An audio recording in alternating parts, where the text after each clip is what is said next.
Chapter 60. Peach Blossom Goo. Under one as Lu Chongqing extracted the peach blossom goo, a butterfly with wings that resembled two pinkish-white peach petals appeared out of thin air in front of him. This peach blossom goo was only the size of a thumb with a faint pink glow emanating from its delicate and tender body. Held in hand, it was extremely soft and slippery, just like holding two peach petals with hardly any weight. From its body, strands of refreshing and ethereal peach blossom fragrance wafted, invigorating the soul. Lu Chongqing, holding the peach blossom goo in his hand, could clearly feel a kind and mysterious connection with it, much like he did when he acquired the 9 Netherhound. No need for any measures to tame or subdue, the system directly helped him tame and subdue it. And through the system, he knew that to control and command this goo creature, he needed to refine it. The method of refinement was also quite simple. Feed it with a drop of essence blood first, then gradually refine the goo with mental spirit and spiritual power. Having understood the basic usage of the peach blossom goo, Lu Chongqing didn't hesitate. He forced out a droplet of blood from his fingertip and fed it to the peach blossom goo. The peach blossom goo had a sesame-sized mouthpiece that slowly licked when it saw the droplet of blood. After a moment, the peach blossom goo had consumed all of the essence blood. Lu Chongqing then began to wrap the peach blossom goo in spiritual power, invading its body and will, refining it.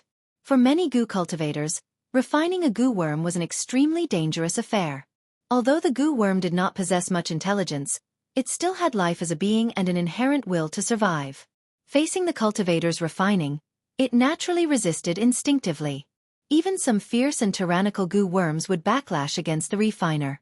However, this peach blossom goo was obtained by Lu Chongqing through a system lottery, and there was already a slight intimate connection between them, so this problem didn't exist.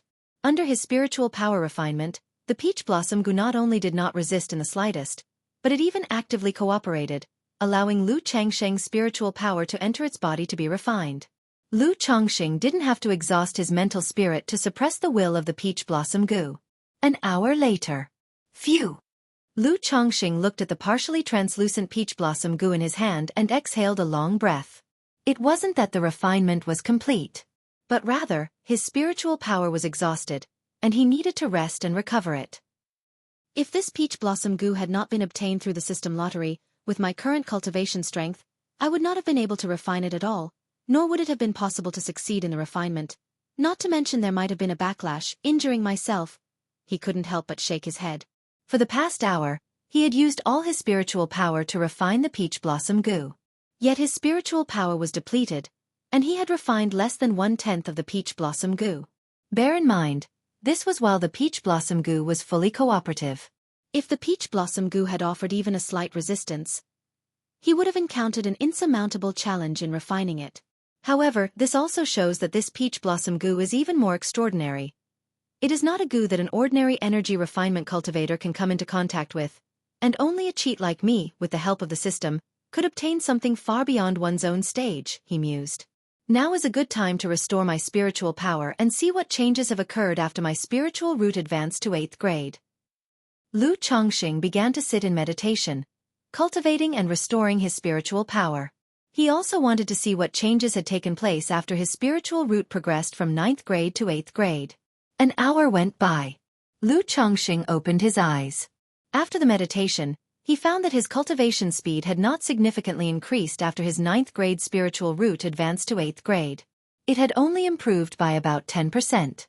The cultivation speed of an 8th grade spiritual root is almost 30% faster than that of a 9th grade spiritual root. With the previous addition from Xiao Qi and Xiao Shi Qi, my spiritual root was already close to 8th grade. So now with this daughter's boost, even though my spiritual root has advanced from 9th grade to 8th grade, the improvement isn't large. A cultivation speed increase of about 10% also implies that this child's spiritual root is a lower grade. Spiritual root, probably similar to Xiao Shi Qi's, a 7th grade or 8th grade spiritual root, Lu Chongqing silently contemplated. But he didn't feel any sense of loss. After all, whether it was a 9th grade or 8th grade spiritual root, they both belonged to the lower grade spiritual roots. The difference between the two wasn't too significant. Thus, advancing from 9th grade to 8th grade spiritual root was unlikely to bring a dramatic qualitative change. However, Chongqing saw the advancement of his spiritual root from 9th grade to 8th grade as a milestone. At the very least, he had taken the first step. The first step in upgrading the spiritual root.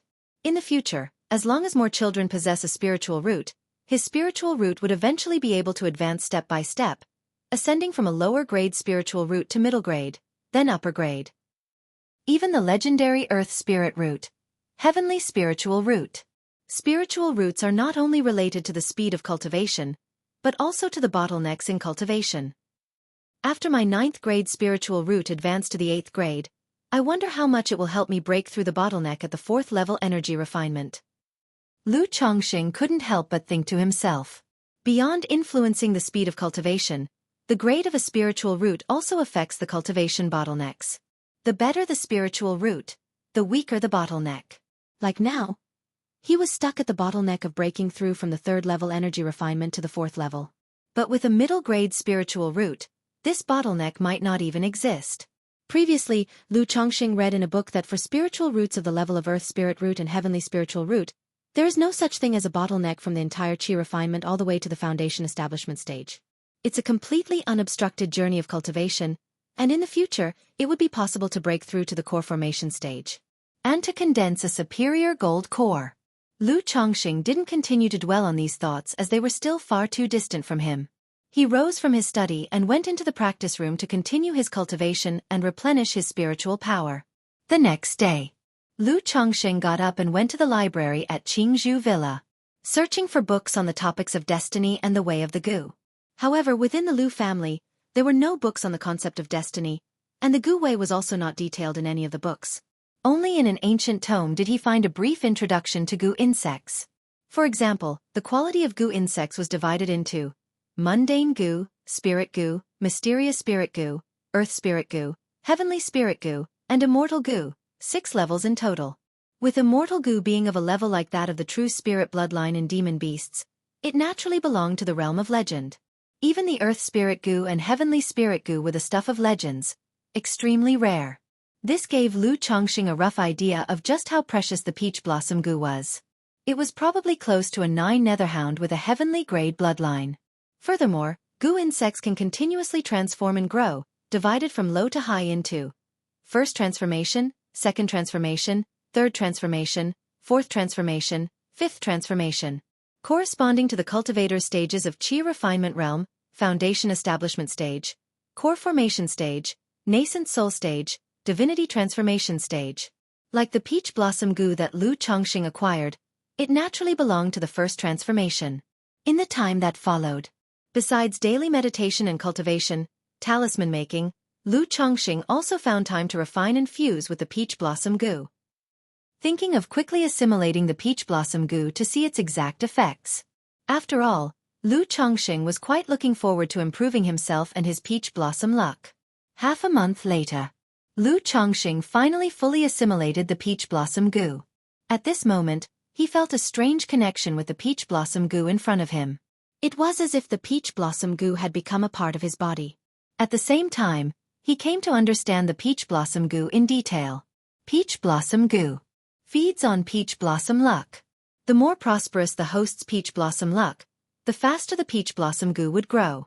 With every growth and transformation of the peach blossom Gu, the host's peach blossom luck would become increasingly vibrant. However, the growth and transformation of the peach blossom Gu would be impacted and limited by its master. If the master has not broken through to the foundation establishment stage, then no matter how much peach blossom luck the Gu consumes, it cannot advance to second transformation. Currently, the peach blossom Gu possesses 3 effects. The first 2 are the passive effects introduced in the system explanation before. It can subtly improve the host's physique, making the skin more radiant and the aura stand out, thus becoming more attractive to the opposite sex. Simultaneously, it unconsciously boosts the host's peach blossom luck. Both of these effects are passive. The first one will gradually show some effects. The second, peach blossom luck, is more elusive and intangible. The third effect of the peach blossom Gu is an active one. By activating the peach blossom Gu, it can release a fragrance known as 5 aggregates peach blossom miasma. This aroma has the effect of bewildering and enchanting the mind. Both people and animals, as well as plants, will be influenced. As for the impact, it depends on the strength of the Gu insect. As the peach blossom Gu is currently only at the first transformation, the power and effects of the 5 aggregates peach blossom miasma correspond to the Qi refinement realm. Chapter 61. The father of 30 children breaks through to the 4th layer of Qi refinement. Under 1. Could it be that this peach blossom immortal is some kind of flower thief? Otherwise, what upstanding person would cultivate such a goo?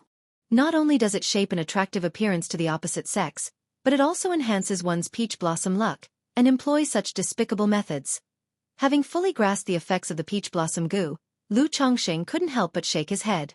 However, he did not mind these aspects. After all, whether something is good or bad depends on the user.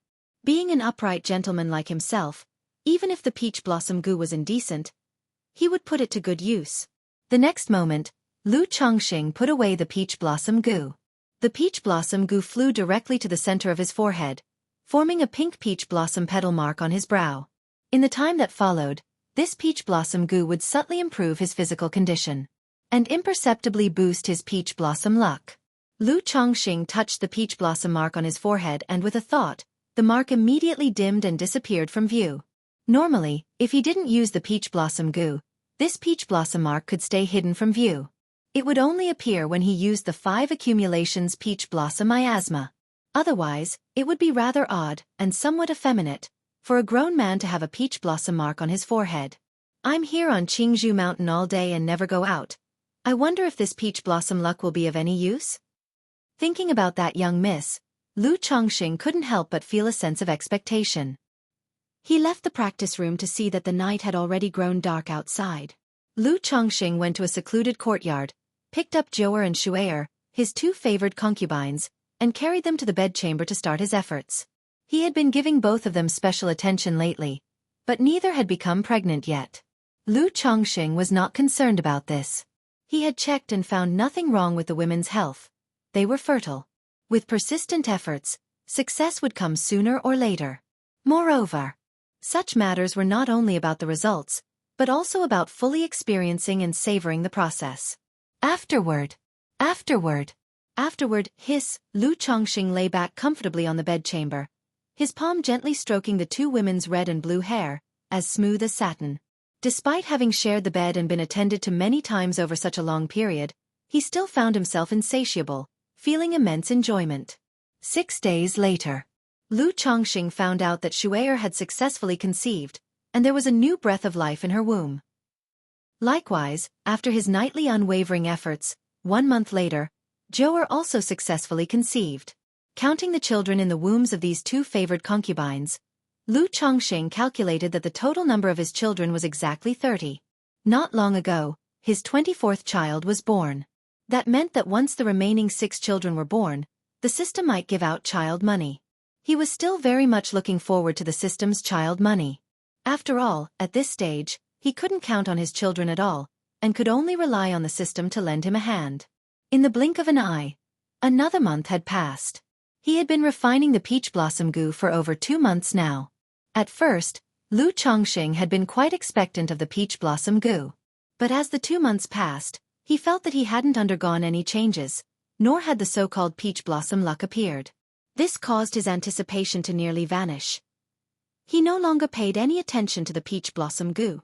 After all, in terms of appearance, he was already so handsome that any enhancement from the peach blossom goo would be just gilding the lily for him. As for peach blossom luck, such a nebulous thing wasn't something he had any expectations for.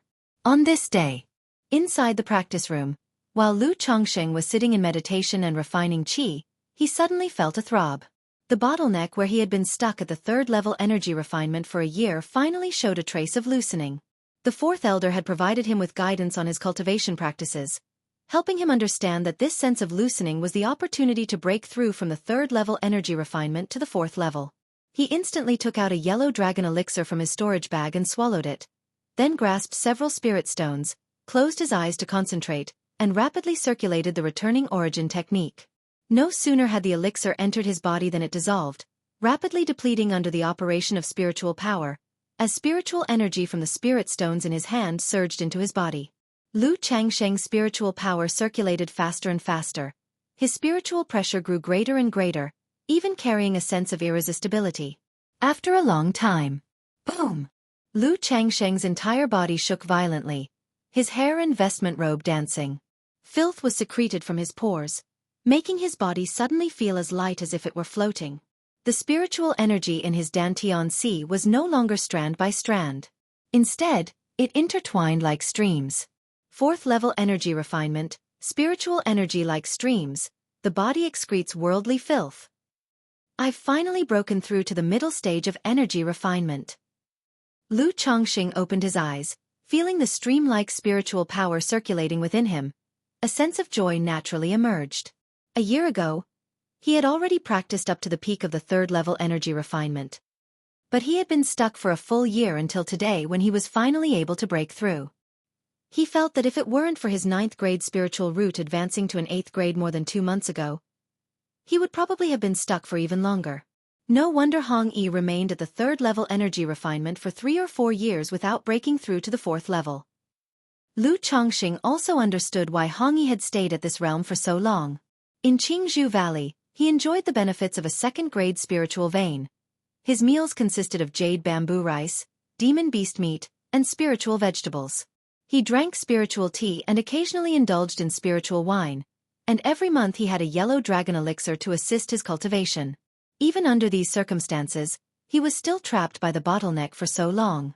Although Hong Yi had an 8th grade spiritual root, in the secular world where spiritual energy was scarce and resources limited, and he was busy with errands, breaking through the bottleneck was even harder. This also made him think of Xiao Xia, who had broken through to the 4th-level energy refinement during their 3-year agreement. Thinking about it now, it could only be said that a 4th-grade spiritual root was truly terrifying. If it were an upper-grade spiritual root, or the legendary Earth Spirit root, heavenly spiritual root, how terrifying they would be. Lu Chongqing didn't think too much about it, stood up, and used a cleansing technique to remove the impurities and filth excreted from his body during the breakthrough. Then he walked out of the practice room somewhat excitedly. It was winter at this time, and snowflakes were fluttering outside, with a layer of pure white snow covering the ground. Although his Qingzhou robe offered protection against the heat and cold, the sudden opening of the door and the cold wind that blew in still made Lu Chongqing feel a hint of chill. But it was only a momentary chill. The spiritual power within his body and the vestment robe he wore made the cold dissipate immediately. Unknowingly, I've also been at the Lu family for 5 years. Lu Chongqing looked at the green, vigorous, and sturdy Qingzhou bamboos amidst the snowflakes. He thought of the time when he had awakened his previous lives' memories on the heart-questioning platform. After being eliminated by the Qingyun's sex examination, he chose to become a son-in-law who entered the Lu family by marriage. Over the past 5 years, relying on his relentless efforts, he had cultivated from an ordinary person to the 4th-level energy refinement. He had also fought from being a breeding son-in-law in the Lu family to a son-in-law, who married the granddaughter of an elder. Lu Chongqing walked slowly to the front courtyard, seeing a few children in padded jackets running around in the snow playing. A faint smile appeared on his face. These were the fruits of his 5 years of hard work. Chapter 62. Daily life under 1 in the courtyard. A group of children were playing. Daddy! A little girl dressed in a red cotton-padded jacket and fur coat, sitting on a swing and nibbling on a hawthorn stick, called out crisply when she saw Lu Chongqing. She then hopped off the swing and ran to Lu Chongqing with her little short legs, pitter-pattering away. She handed the hawthorn stick to Lu Chongqing and said with a smile, "Daddy, it's so sweet." A smile spread across Lu Chongqing's face as he tasted a hawthorn stick. Indeed, it was very sweet, sweet to the core. Casting a glance at Lu Pingon and his sons, who were playing joyfully with the 9 netherhound, Lu Chongqing couldn't help but huff in mock annoyance before scooping up his daughter. He held her slightly cold hands and said softly, "Come, it's cold outside, let's go play inside." Daughters really are more considerate. Lu Chongqing carried his daughter, Lu Shila, into the main hall. There were several braziers placed on each side of the hall with charcoal burning to dispel the chill. His wives and concubines were happily chatting together. However, there were always a few toddlers who had just learned to walk wandering about. Not only did they seem like they could fall at any moment, but they also liked to pick up anything they saw and stuff it into their mouths, requiring constant vigilance. Dad-ada! At that moment, little Qi Lu Xianji rode over on a mechanical wooden horse and signaled to Lu Chongqing to move aside. Lu Chongqing saw this and stood his ground, refusing to move. Then Lu Xianji charged at Lu Chongqing with a mechanical wooden horse. The result was the whole person along with the mechanical wooden horse toppled over, leading to a fall on the ground with a pout forming on the little lips as if about to cry. Lu Chongsheng couldn't help laughing at the sight. He immediately manipulated the mechanical wooden horse with his object manipulating technique to move Dad Ada around his son. Lu Xianji, who was about to cry, stopped upon seeing this scene. He climbed back onto the wooden horse and ran around happily under Lu Changsheng's control, his face brimming with joy.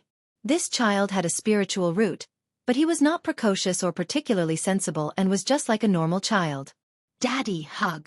Little Ten, who was playing nearby, saw Lu Chongxing and staggered over with his little short legs, arms outstretched, asking.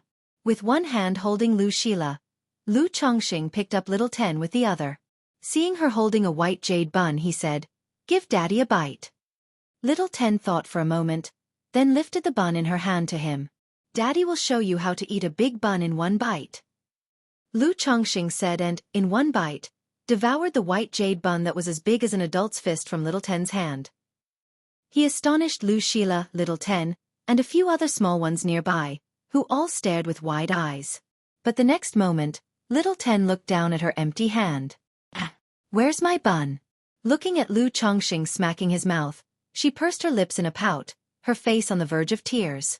It was as if she was saying, "You ate such a big bun all by yourself, without leaving me any. Husband, why do you always like to tease the children?" Lu Miaoyun, with her belly bulging, walked over and chided. Every time Lu Chongxing came over, he would tease the children until they cried and then make them happy again. She thought he was truly idle to no end. Speaking of which, she took a white jade bun from a bamboo steamer nearby and handed it to Little Ten, a motherly smile spreading across her face. "Here you are, be good, no crying." "Kids are meant to be played with," Lu Chongxing said nonchalantly, also taking a white jade bun to eat. The bun tasted very nice, made of flour ground from white jade spirit wheat. Now that he could afford it, aside from everyday meals, Lu Chongxing would also buy lots of spiritual materials and spirit food to keep at home for his wife and children to enjoy some sweet treats, prepared by their maid, Qingzhu. With such a diet every day and living on Qingzhu Mountain, the health of his wives and the little ones had improved significantly, robustly vigorous. Not to mention, children brought up this way were bound to become martial arts prodigies as they grew up. "Husband, your aura, you've broken through to the middle stage of energy refinement?" At this moment, Lu Miaoyun looked at Lu Chongxing, a touch of surprise on her face as she spoke. Having lived with Lu Chongxing all the time, she naturally noticed the change in the spiritual power aura emanating from him, which had become much more substantial than usual. "That's right, after grinding for so long, I've finally broken through this barrier," Lu Chongxing said with a smile, nodding his head. "Congratulations, husband, on breaking through to the middle stage of energy refinement." Lu Miaoyun's face lit up with a smile. She hugged Lu Changsheng's arm and gave it a playful shake, her sparkling eyes full of admiration as she spoke. "Congratulations to my husband. Congratulations to my husband on your breakthrough to the middle stage of qi refinement. Congratulations to my husband on another step forward on the path of immortality." A group of wives and concubines congratulated Lu Chongxing one after another. "Wow! Daddy is so amazing! Congratulations, Daddy! Congratulations, Daddy!" The children, seeing their mothers doing so, also gathered around Lu Chongxing, chirping and shouting excitedly. Lu Chongxing laughed heartily. Then, with a smile all over his face, he waved his hand and said, "It's just the 4th level of energy refinement." He had to admit, the feeling of being adored and admired by his wives and children was quite pleasant. It satisfied his sense of male pride immensely. Every time, a sense of pride, happiness, and satisfaction would arise in his heart. Thereafter, Lu Chongxing teased the children and chatted with his wives and concubines. This was his daily leisure time for relaxation. Otherwise, staying indoors every day, with nothing to do but cultivate and procreate, the dull life without other entertainment would be bearable for a short time, but truly grinding over the long term. The next day, Lu Chongxing rubbed his lower back. The previous night, in celebration of his breakthrough to the middle stage of qi refinement, his wives and concubines bashfully fulfilled some of his requests. It left him almost without rest for the entire night. "Your body is your capital for revolution," he sighed softly. Afterwards, he left home and went to the 4th elder's residence. Today wasn't the usual day at the end of the month when the 4th elder taught talisman making and cultivation. Rather, previously, The fourth elder had told him to inform her once he broke through to the fourth level of energy refinement. Although he did not know what it was concerning, having been instructed by his grandmother, Lu Chongqing naturally made his way there. After all, this kind of matter wasn't something that needed to be hidden. Son-in-law, the old lady is currently crafting a talisman, and you might need to wait for a while, said the steward of the fourth elder's household, respectfully presenting tea to Lu Chongqing. Purple bamboo granny, I'm not in a hurry. Go ahead with your duties, Lu Chongqing replied to the steward, accepting the tea. About half an hour passed. The fourth elder arrived in the hall. Her attire today was different from usual. She wore a lotus crown on her head and a blue-brown flowing cloud Taoist robe, resembling a female Taoist. She seemed to have shed some of her usual elegance and nobility, instead exuding an air of transcendence and quiet grace. Lu Chongqing understood that his grandmother, although a top-level talisman master of the first grade, did not have a high success rate in crafting supreme talismans. Normally, when she needed to craft supreme talismans, she would choose an auspicious day. Then she would proceed with purification rituals, such as cleansing her body, face, hands, etc., and adjust her state to increase the success rate of talisman crafting. Her attire as a female Taoist was also part of her talisman crafting ritual. Lu Chongqing rose and bowed in salute. Grandmother. Chongqing, have you come to see your grandmother for a reason? Asked the fourth elder, smiling kindly at Lu Chongqing. Lu Chongqing had been married to Lu Miaoyun for more than half a year. In that half year, the fourth elder had observed all of Lu Chongqing's actions. Industrious and steady, neither arrogant nor impetuous, and especially gifted in talisman making. This made her increasingly satisfied with this grandson-in-law. She believed that marrying Lu Miaoyun to Lu Chongqing was absolutely the right decision.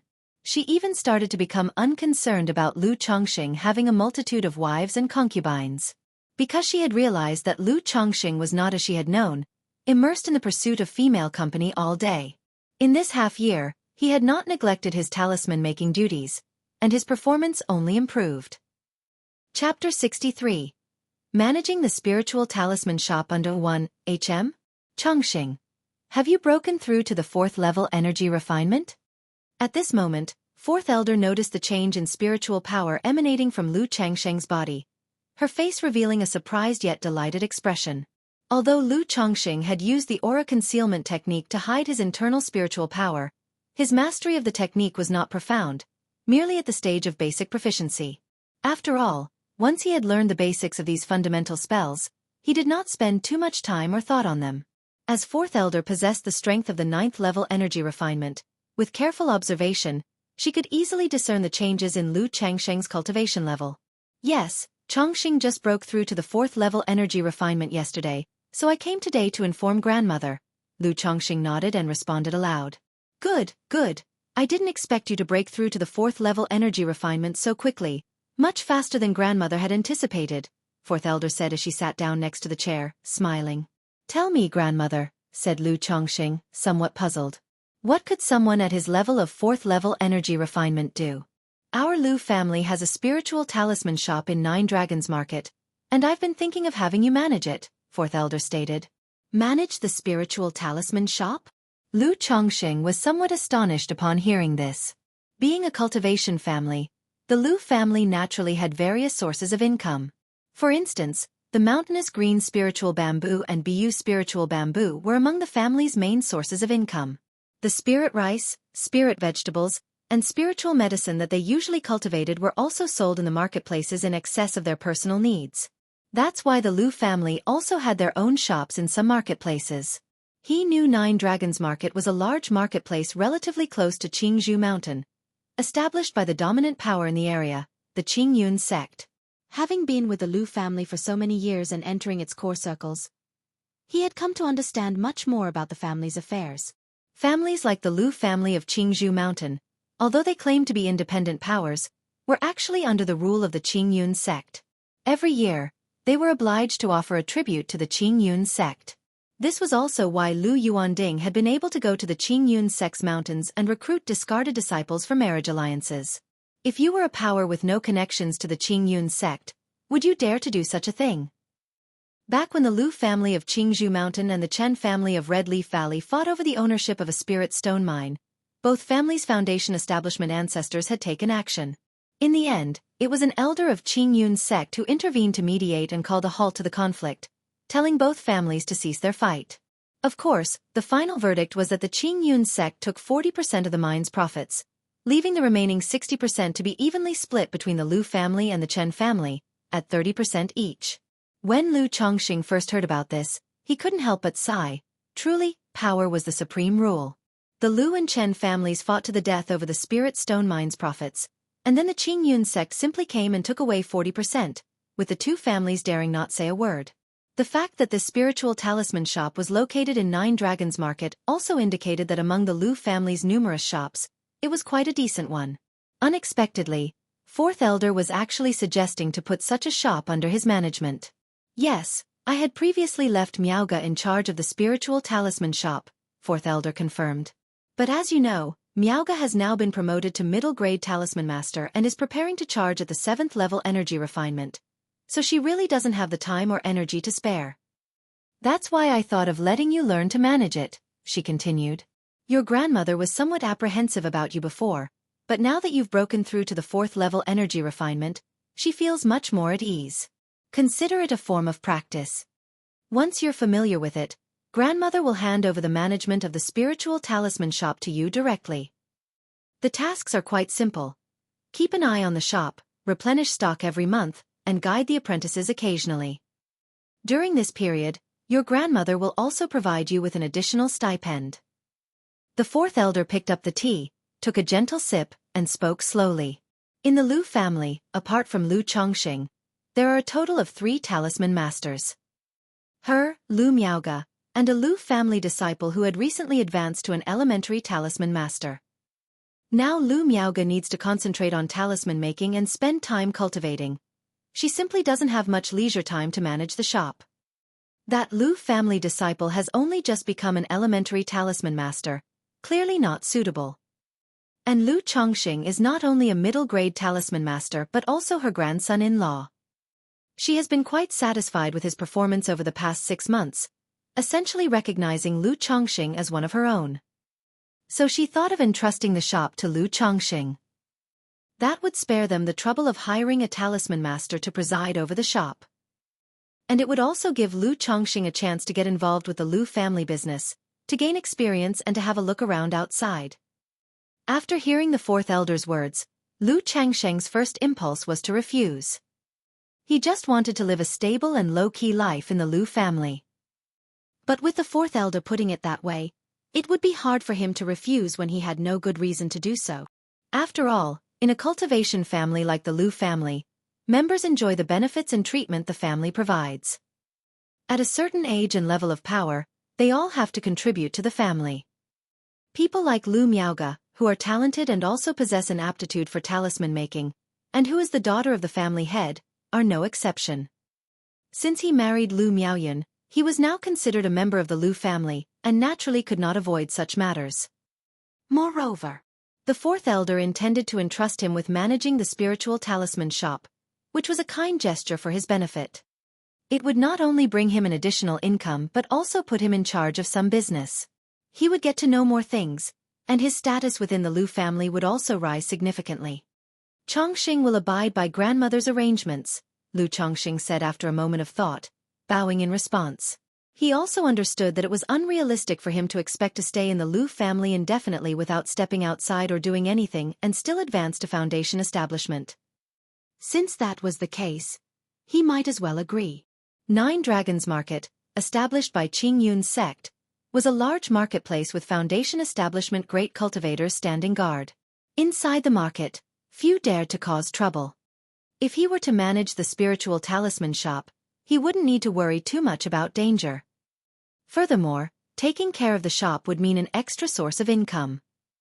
And with the thousands of talismans he had stored, he would find it easier to sell them.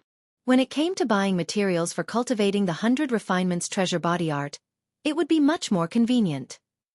In the past 6 months, during his talisman trade with Hong Yi's appointed persons, he also asked Hong Yi to purchase materials on his behalf. But it was not only time-consuming, the materials he needed were not always available, and the back-and-forth communications were extremely inconvenient.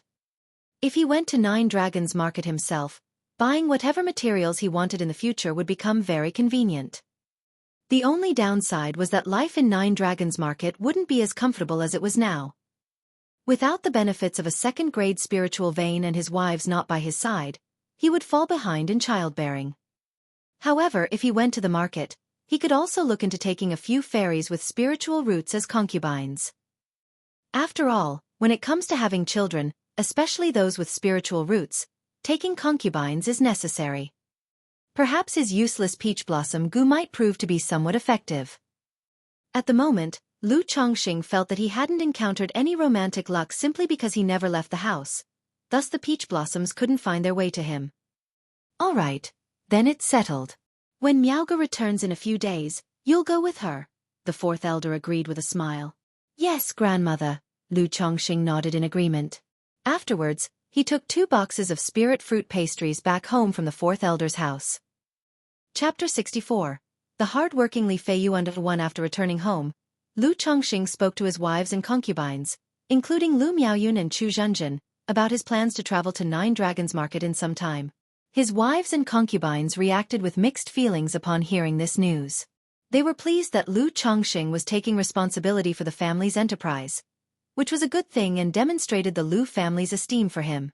The worry stemmed from the fact that Lu Chongqing would be away from home for a long while, which was quite hard for them to bear. The Nine Dragons Market is not far from Qingzhou Mountain. When the time comes, I can return home once a month, just like the young miss. Once your husband gets acquainted there, I will take you out for a visit too. Lu Chongqing said to his wives and concubines. He had always found life in Qingzhou Valley somewhat dull and boring. The wives and concubines naturally felt the same. Therefore, if it turned out to be relatively stable in Nine Dragons Market, he thought of bringing a few of his wives and concubines over to stay and have fun, as a way to unwind. Thank you, husband. Thank you, husband. The women were very happy to hear this. Husband, take Xiaoqing with you when you go, suggested Lu Miaoyun. That way, you'll have someone to look after you. Lu Miaoyun spoke up to Lu Chongqing at this point. I'm a grown man. I don't need anyone to look after me. Besides, you need Xiaoqing to serve you right now, he replied with a wave of his hand, indicating he didn't need her to come. Husband, just take Xiaoqing with you. If I can't accompany you, let Xiaoqing be by your side, please. Lu Miaoyun immediately bit her tender lip, her large watery eyes gazing at Lu Chongqing. At the same time, she gently shook his arm while leaning against him, cooing sweetly in a tender and charming voice. All right, I'll take her, just as you wish, Yuner. Lu Chongqing had always been a man to yield to gentleness rather than force. Seeing his wife's coquettish pleading, he indulgently agreed right away. He guessed that Lu Miaoyun wanted him to take Xiaoqing not only for her company but also to have someone keep an eye on him, to prevent him from flirting with other women outside and bringing back a flock of women. However, Lu Chongqing didn't mind. He felt it would be fine to take Xiaoqing along. It is easy to go from frugality to luxury, but difficult to go from luxury to frugality. He had been served by others for years and would indeed feel unaccustomed in a place without someone to serve him. Having his own person by his side would be convenient. Moreover, if he really wanted to take additional concubines, it would make no difference whether Xiaoqing was with him or not. But let's first see what the situation is like over there before deciding. We don't even know what it's like right now, Lu Chongqing said, pinching his wife's cheek. After all, he was going there for business. Bringing a maidservant without knowing anything about the situation would seem as if he were going for pleasure rather than business, and it would leave a poor impression. Seeing her husband agree, Lu Miaoyun immediately gave a sweet and slightly naive smile. She also understood that preventing her husband from taking new concubines was impossible. But as a woman and a wife, it wasn't possible to just watch and do nothing, either. That night, knowing that Lu Chongqing would leave home in a few days, all his wives and concubines lovingly attended to him with tender care. After 6 months of cultivating the 100 refinements treasure body art, nourishing himself with dietary delicacies, and spiritual wine, as well as breaking through to the 4th level energy refinement, Lu Changsheng's combat abilities had also greatly increased. However, faced with the devoted affections and relentless attentions of his wives and concubines, Lu Chongqing was still overwhelmed. He even suspected that his wives were using this method to remind him not to flirt or take new women in Nine Dragons Market. Once I get to Nine Dragons Market, I should put in more effort to complete the 100 refinements treasure body technique as soon as possible, he thought. Otherwise, if I return home every month, I won't be able to withstand it, and I'll have no face to take concubines or bring new women back home. Lu Chongqing lay on his bed, silently musing. The following day, Lu Chongqing suddenly remembered his transaction of talismans with Hong Yi. Every 3 months, Hong Yi would send someone to trade talismans, and there was a little over a month left until the next trade. If he went to Nine Dragons Market, he very likely wouldn't be at home when the time came. So Lu Chongqing informed Lu Miaoyun about the talisman trade and gave her 30 pre-drawn talismans. He told her to handle the trade with Hong Yi's envoy when they arrived. Selling some low-quality talismans to a friend isn't something worth hiding. The Lu family knows, then they know, Hong Yi thought to himself. Moreover, Hong Yi felt that the Lu family might have known about his affair for quite some time. Upon hearing this, Lu Miaoyun was very clever in her response, assuring Hong Yi that he could rest easy. Afterward, Hong Yi went to Qingzhou Villa, thinking of having a chat with Li Feiyu to see how he had been recently. However, when he arrived at Li Feiyu's home, Li Feiyu was not there. Li Feiyu's wife told Hong Yi that Li Feiyu had gone farming. Surprised by this news, Hong Yi was astonished. After chatting with Li Feiyu's wife, he learned that a few months earlier, after Li Feiyu had become proficient as a spiritual butcher, he also mastered the skills of a spirit planter, the minor cloud rain technique and the Gungjin technique. He then took a job as a spiritual farmer from Uncle Fu. Not only that, sometimes Li Feiyu would also take on work for refining and processing materials. Many low-grade spiritual materials, due to the large amount of impurities they contained, could not be used directly. Therefore, a job was created for cultivators to use their spiritual power to cleanse and refine the materials continuously, removing the impurities. Upon hearing this, Hong Yi didn't know what to say for a moment.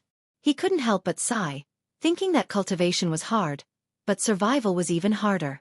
Yet, he also faintly understood that Li Feiyu was working so hard not only to support his family, but also to prepare for the day when he would leave the Lu family. After all, the work of a spiritual butcher alone would be enough for Li Feiyu to support his family. Around noon, Li Feiyu returned, covered in dust and clearly weary, but his eyes were bright and full of energy. Back when he was with the Lu family, he only had the task of having children every day. Now, no longer bound by that duty, his life was hard, but at least it offered a glimmer of hope. After all, the most frightening thing for people is to see no hope at all. Chongqing, what brings you here? Li Feiyu was surprised to see Hong Yi at his home. I just came to see how you're doing, Hong Yi said with a smile. He then told Li Feiyu that he would leave the Lu family in some time to head to the Nine Dragons Market. If there was anything Li Feiyu needed, he could make purchases on his behalf. Though Qingzhou Villa had 100 treasures pavilion, from Hong Yi's perspective, the selection of items available for purchase was quite limited.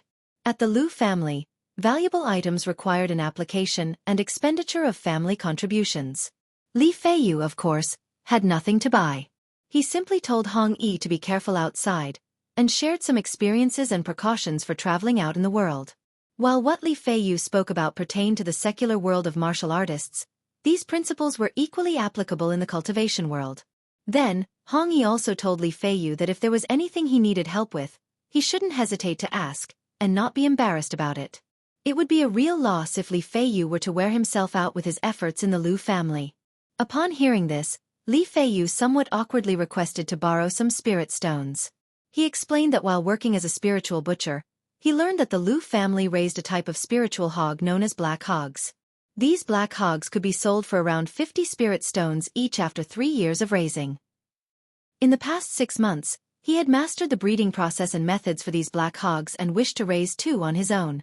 But the cost for 1 piglet was 6 spirit stones, and he currently did not have enough initial capital, only managing to spare 4 spirit stones. Upon hearing this, Hong Yi couldn't help shaking his head, thinking how determined Li Feiyu was. Not only was he juggling his role as the spiritual butcher and spirit planter, but he was also planning on raising 2 spiritual hogs. However, he also knew that with Li Feiyu's current circumstances, hard work and effort were his only options for cultivation. Right away, Hong Yi took out 20 spirit stones and lent them to Li Feiyu. Hong Yi's personal income at the Lu family amounted to roughly 10 spirit stones monthly. In addition, completing his talisman-making tasks granted him another 10 spirit stones each month, and he could often turn in an extra 3 to 5 talismans for about another 10 spirit stones. Moreover, every 3 months, Hong Yi could also expect over 40 spirit stones from Hong Yi. Therefore, his current income was quite substantial. So, he was able to lend some spirit stones to help Li Feiyu. But Li Feiyu only borrowed 10, stating that 10 would be sufficient, and he could repay them once the spiritual rice from the spirit fields was ready to be harvested. Hong Yi didn't say much in response, understanding Li Feiyu's character. Later, after having a meal at Li Feiyu's place, the two men enjoyed some spiritual wine and chatted before Hong Yi took his leave. Chapter 65. The Gift. _1 Before long, more than half a month had passed. One day, the steward from the fourth elder's residence came and requested Lu Changsheng's presence. Upon hearing this, Lu Changsheng immediately followed the steward to the fourth elder's dwelling. As soon as he entered the hall, he saw the fourth elder talking with Lu Miaoga about something. He approached and with a slight bow said, "Grandmother, Sister Miaoga." Having studied talisman making under the fourth elder for so long, his manner of addressing Lu Miaoga had also changed, becoming much more intimate. However, this intimacy was not the kind he desired. "Changsheng, you are here." Seeing Lu Changsheng arrive, the fourth elder smiled and nodded, saying, "I have already discussed with Miaoga the matter of you accompanying her to manage the spiritual talisman shop in the Nine Dragons Market. You will follow my Ayaja's arrangements when the time comes. She will also be in the Nine Dragons Market for the next period, so you should ask her for advice often." So said the fourth elder. "Yes, grandmother." Lu Changxing nodded and turning towards Lu Miaoga, bowed again. "I'll be relying on Sister Miaoga from now on." "It's no trouble." Lu Miaoga gently shook her head, her voice always soft-spoken and gentle as water. "Changxing, you rarely go out, so for this trip, grandmother has prepared some gifts for you," the fourth elder said to Lu Changxing. In the midst of her words, she took out 3 brocade boxes of different sizes from her storage bag and placed them on the table. Thank you, grandmother." Lu Changsheng's eyes brightened upon hearing this, curious about the fourth elder's gifts. His grandmother was an elder of the Lu family, a top-level talisman master of the first grade. Her gifts would certainly be generous. "Open them and see," the fourth elder said with a smile. Upon hearing this, Lu Miaoga also looked on curiously, wondering what gifts her great-aunt had prepared for Lu Changxing. Lu Changxing opened the first long-shaped brocade box. Inside lay a 3-foot-long sword in a green scabbard, with a tassel of green threads. This magical sword is named Green Face, and it is a middle-grade magic artifact. However, it contains a trace of green goldstone, making its sharpness far superior to others of its grade and very suitable for you to use now, the fourth elder introduced. Lu Changsheng was surprised as he looked at the green face sword in front of him. He had not expected his great-aunt to be so generous as to gift a middle-grade magical instrument. Lower-grade magical instruments typically cost around 50 spirit stones. Middle-grade magical instruments cost around 150 spirit stones. Although after breaking through to the middle stage of energy refinement, one can employ a middle-grade flying sword, many cultivators at the late stage of energy refinement cannot afford, or are unwilling to purchase, a middle-grade magical instrument. Like those 3 robber cultivators he had killed on Bullhead Mountain, they had the cultivation levels of the 6th and 7th level of energy refinement, yet they all wielded lower-grade magical instruments. And this green face sword was clearly not just an ordinary middle-grade magical instrument. Its price was likely around 200 spirit stones. "Thank you, grandmother." Lu Changxing expressed his thanks and picked up the magical sword. It was slightly heavy and cool to the touch. The scabbard was entirely green like jade. The scabbard bore gold inlaid patterns, and the tassel was gold, clearly decorative additions made afterward. Magical swords like this one can generally change in size according to one's will. Seeing this style of magical sword, he knew that it was not in the same league as the flying sword he had obtained from Bullhead Mountain. It was clearly a high-end flying sword. Because with flying swords, the most common feature is sharpness, practicality. Only high-end flying swords would have effort put into their appearance. Lu Changxing pulled the sword from its sheath. The blade was entirely silver-white, but the surface had a faint halo of green gold flowing over it, the cold light flickering. The fourth elder smiled and directly opened the second brocade box. Within the second box lay an exquisite and majestic vestment robe, with the light shimmering over its sky-blue fabric, edged with gold embroidery. For managing the shop on this outing, you should dress well to reflect your status.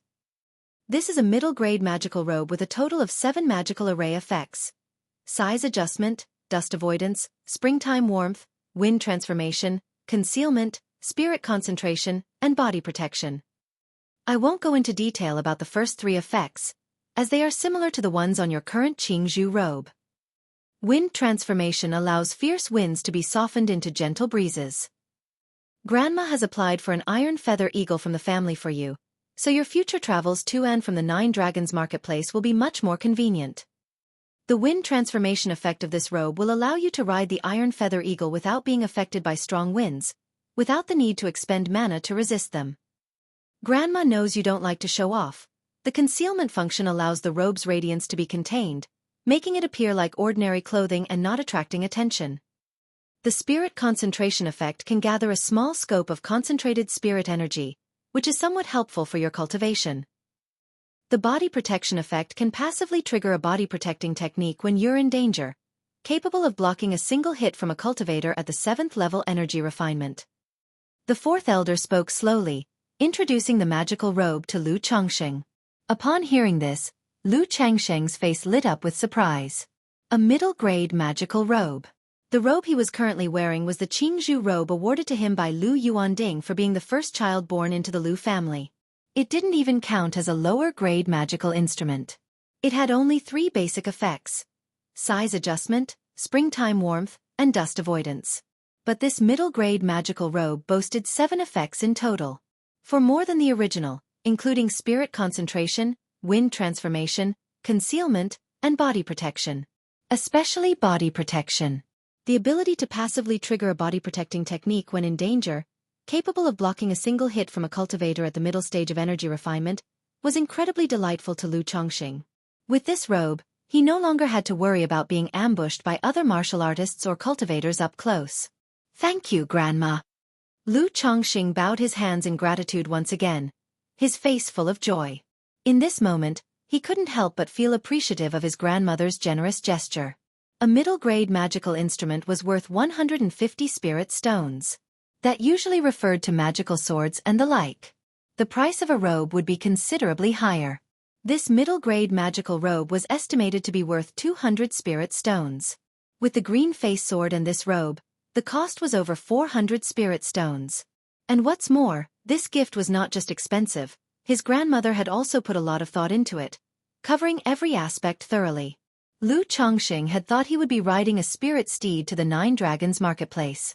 Unexpectedly, the 4th elder had secured him a flying mount. In the Lu family, flight mounts were also scarce and very rare. The 4th elder smiled, opened the 3rd brocade box and cheerfully said, "These are a few talismans I've drawn myself for you to carry for protection." There were a total of 3 talismans inside. Lu Chongqing recognized these 3 talismans at a glance. Superior Grade Talisman. Thunder Summoning Talisman. Superior Grade Talisman. Escape Talisman. Supreme Talisman. Thunder Talisman. The Thunder Summoning Talisman and the Escape Talisman, both being rather difficult superior grade talismans, could sell for 40 to 50 spirit stones each if put on the market. The Supreme Talisman, Thunder Talisman, was even more valuable, worth at least 200 spirit stones. With the green face sword, the middle grade magical robe, and these 3 talismans, the total value was at least 700 spirit stones. Back when Lu Chongqing was on Bullhead Mountain, after killing 3 robber cultivators, his total gains amounted to roughly 500 spirit stones, which was already a considerable fortune. But at this moment, the 4th elder directly presented him with gifts worth over 700 spirit stones, a truly grand gesture. "Thank you, Grandma." This gift made Lu Chongqing somewhat moved. He bowed and earnestly said, "Indeed, it was because he had value that the Lu family, and the 4th elder before him, treated him so well. But many things are judged by actions rather than intentions, and at least the kindness of the 4th elder before him was genuine." All this, Lu Chongqing remembered in his heart. "We're all family here. There's no need for thanks when a grandmother gives something to her grandson," the 4th elder said gently to Lu Chongqing. Upon hearing this, Lu Chongqing looked at the 4th elder and showed a sincere smile, nodding his head and saying, "Yes, Grandma." "Chongqing, do you recognize these 3 talismans?" The fourth elder pointed to the 3 talismans in the brocade box and asked. Chapter 66. Magic Artifact, Magical Robe. Under 1, Grandmother, I naturally recognize these 3 talismans, Lu Chongqing said. This one is a superior grade talisman, the Thunder Summoning Talisman, which can unleash a bolt of lightning comparable to a full strike from a 9th level energy refinement cultivator.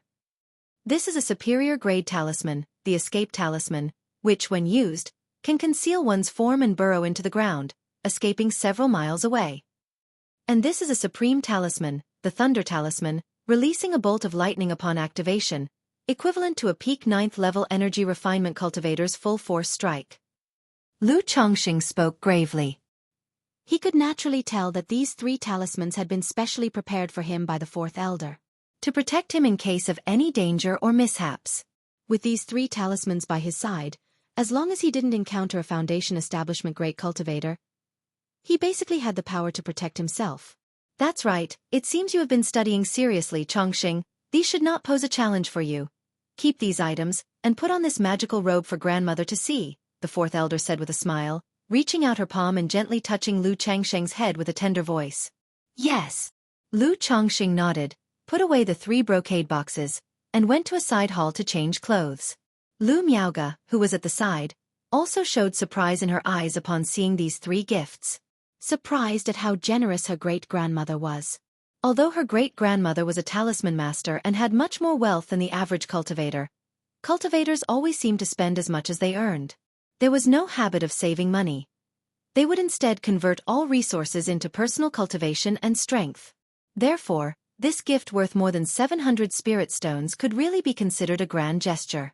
Moreover, the 4th elder had also put thought into these 3 items, all according to Lu Chongqing's current situation. Even though she couldn't help but envy the favoritism her great-grandmother showed towards Lu Chongqing, in her heart, she also understood the probable reason. On one hand, her great-grandmother wanted Lu Chongqing to fully integrate into the Lu family. On the other hand, it was also because of how Lu Chongqing had conducted himself in the past half-year, earning the liking of the 4th elder, almost treated by the 4th elder as a biological grandson. That's why she was so indulgent and generous. Lu Chongqing came to the side hall. He took off the Qingzhu robe he had been wearing for 5 years. He put on the middle-grade magic artifact magical robe given by the 4th elder. Perhaps it was because the clan color of the Lu family of Qingzhu Mountain was green. Or maybe the 4th elder had always seen him in a green robe. Thus, the magical sword and the robe she gave were both green. However, having lived with the Lu family for so many years and always wearing the Qingzhu robe, Lu Chongqing had grown accustomed to the color and found it pleasing to the eye. The style of this magical robe was similar to the Qingzhu robe, but it obviously looked several classes higher, far more exquisite and luxurious. The sky blue brocade robe was embroidered with lifelike and vibrant bamboo leaves in a darker blue thread, with a layer of elegant and intricate gold thread trimming decorating the collar and cuffs. With the enhancement of formation, a faint spiritual light emerged while the robe was worn. As the saying goes, clothes make the man just as the saddle makes the horse. The already handsome and dashing Lu Chongqing looked even more distinguished with the embellishment of this robe. As expected of a middle-grade magic artifact robe, the experience of wearing it is clearly different, Lu Chongqing mused to himself, feeling joyful like a child getting new clothes during New Year in his previous life. He delightedly caressed the silky smooth magical robe, enjoying the wonderful feeling. Wearing it felt as light as a feather, which made him sense a clear difference from the Qingzhu robe he previously wore. As a middle-grade magic artifact robe, it didn't only possess the effect of 7 major formations, but its fabric was also incredibly durable, woven from demon beast fur and other spiritual materials. Being impervious to water and fire, and immune to the cut of blades were just the basic features, which didn't need to be mentioned further. Lu Chongqing tried to sense the self-dimming array within the magical robe.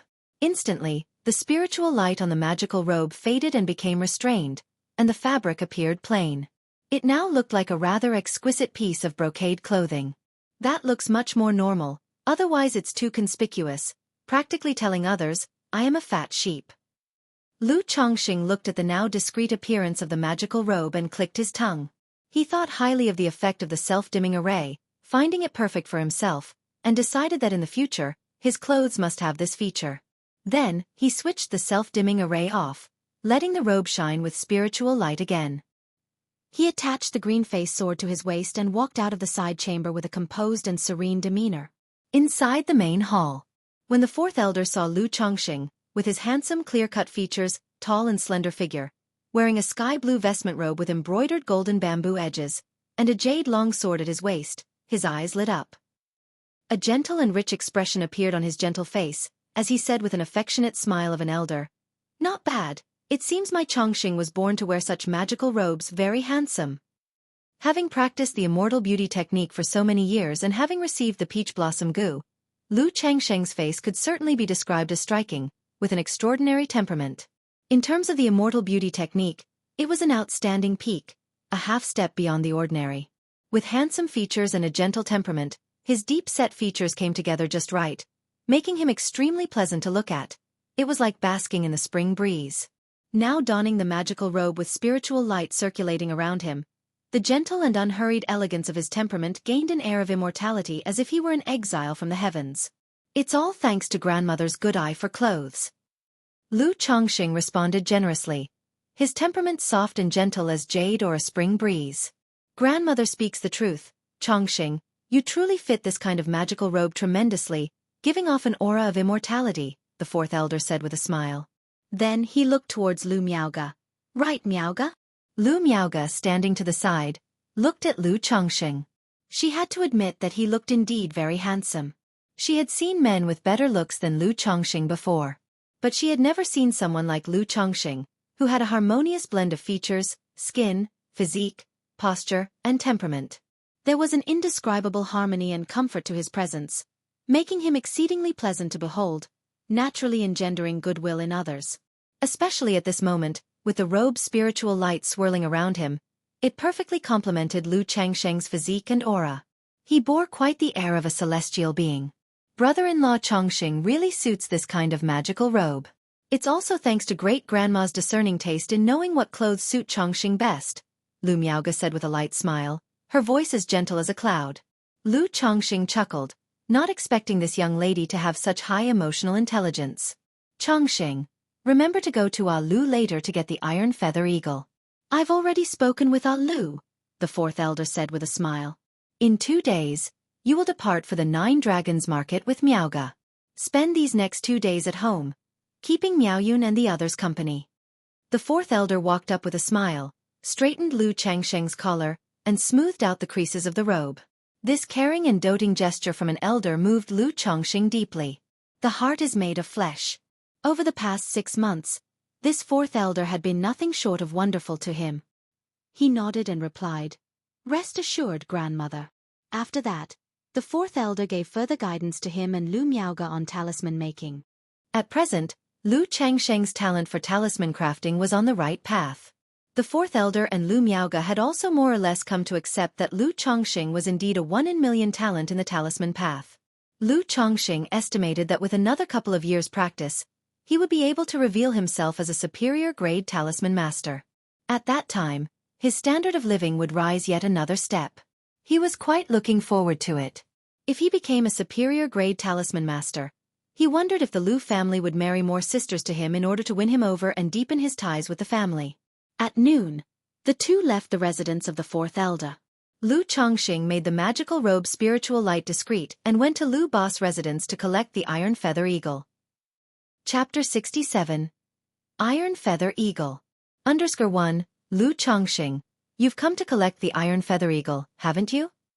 Lu Bo recognized Lu Changsheng's intention as soon as he saw him. He glanced at the magical robe Lu Chongqing was wearing. Although after the spiritual light dimmed, the robe looked like ordinary fine clothing. But upon close inspection, differences could still be discerned from the fabric and craftsmanship compared to regular clothes. "Yes, Lu Bo, I will be heading to the 9 Dragons Market in a couple of days, so the fourth elder sent me to collect an iron feather eagle from you," Lu Chongqing said with a smile, nodding. "The 9 Dragons Market is good. A fine place. It's not far from Qingzhou Mountain and it's safe. When you're young, you should go out and see the world, to gain experience," Lu Bo said, nodding with a smile. Lu Bo took out a yellow leather bag and a coppery yellow token, handing them to Lu Chongqing. "This is your iron feather eagle. The spiritual pet bag works the same as a storage bag, and this beast control token will allow you to communicate simply with the Iron Feather Flying Eagle and issue commands. You haven't ridden such an Iron Feather Eagle before, so you should get used to it in advance. Let me take you outside to get accustomed to it, continued Lu Bo. Thanks, Lu Bo.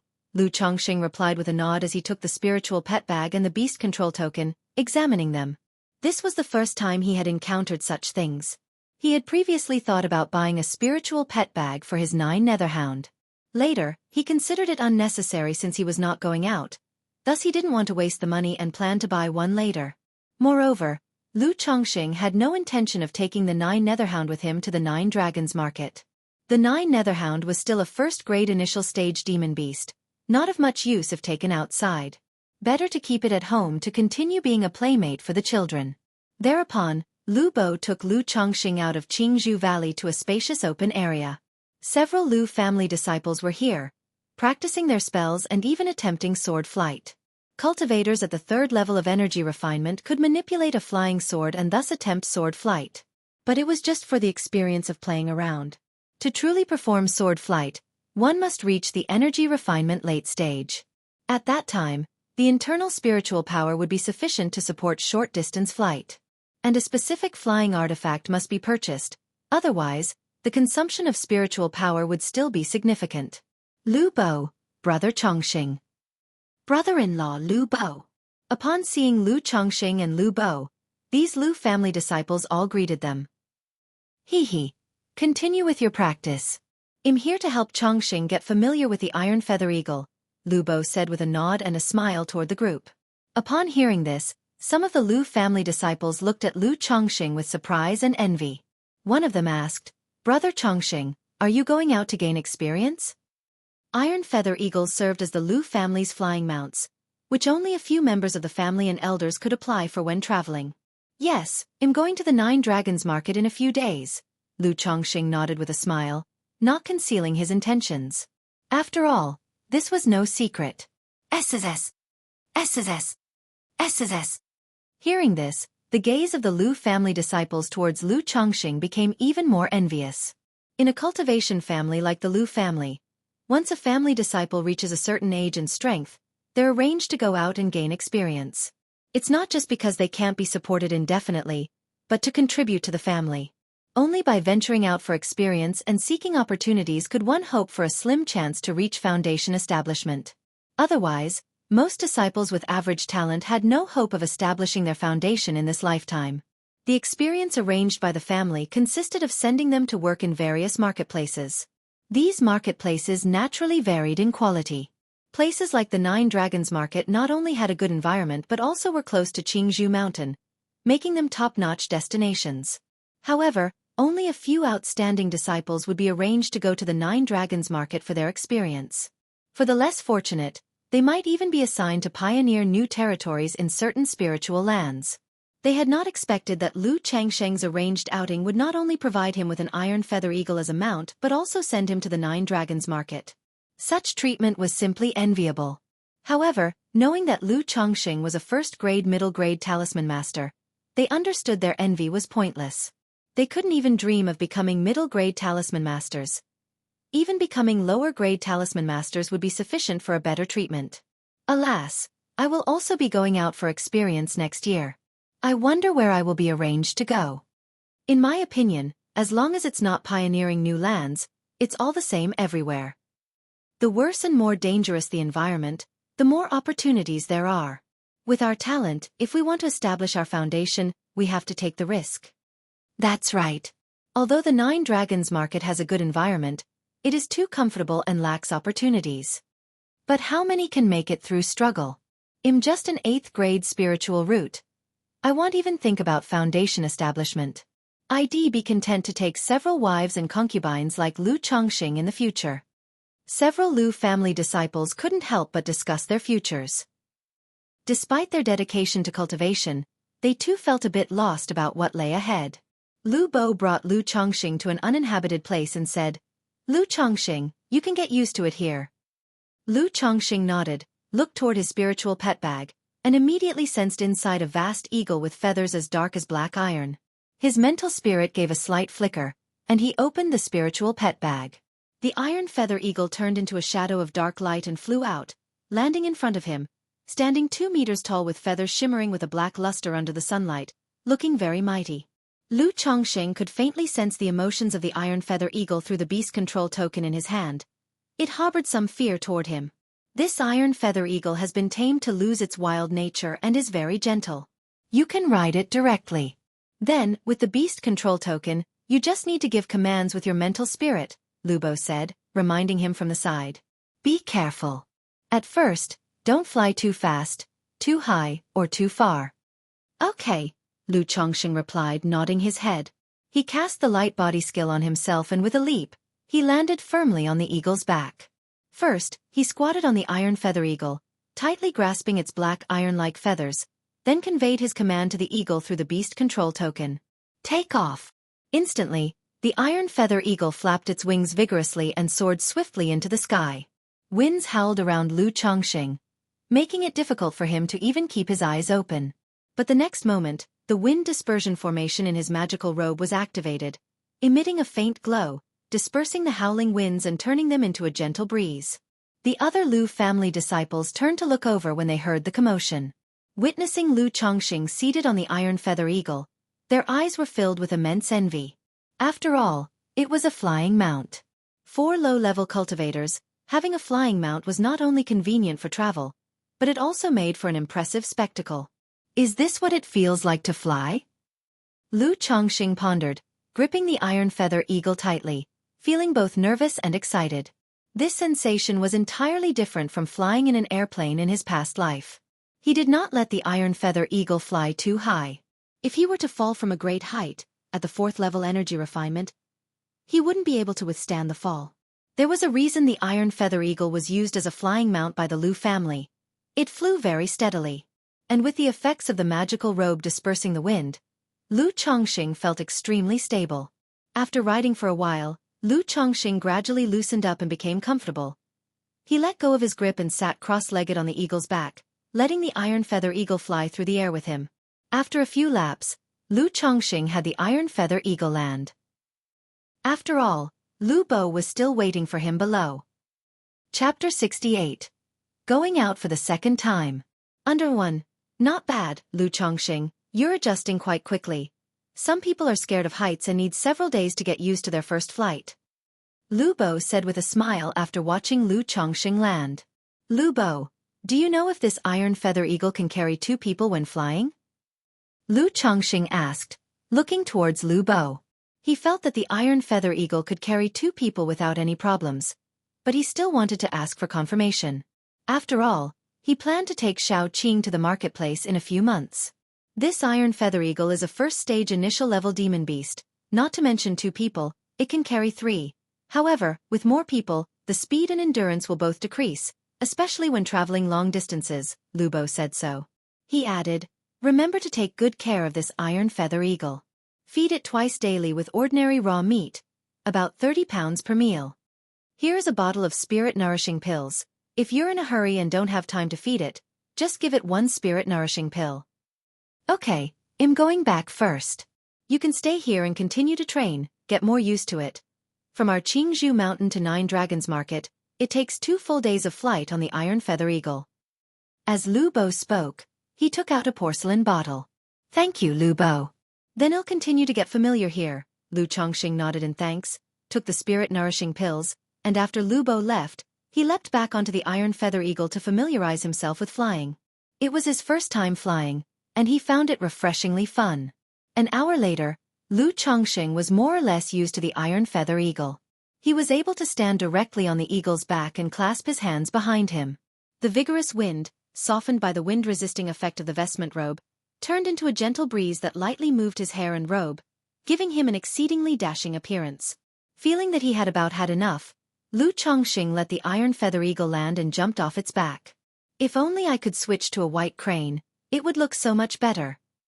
Looking at the iron feather eagle in front of him, Lu Chongqing thought that with his appearance and temperament, it would be better if the iron feather eagle were a fairy crane. But having a flying mount was already good enough, and there was no need to ask for more. Practicality was paramount. Good looks were something to pursue only when conditions allowed. He put the iron feather eagle back into the spiritual pet bag and thought about the green face sword given to him by the fourth elder.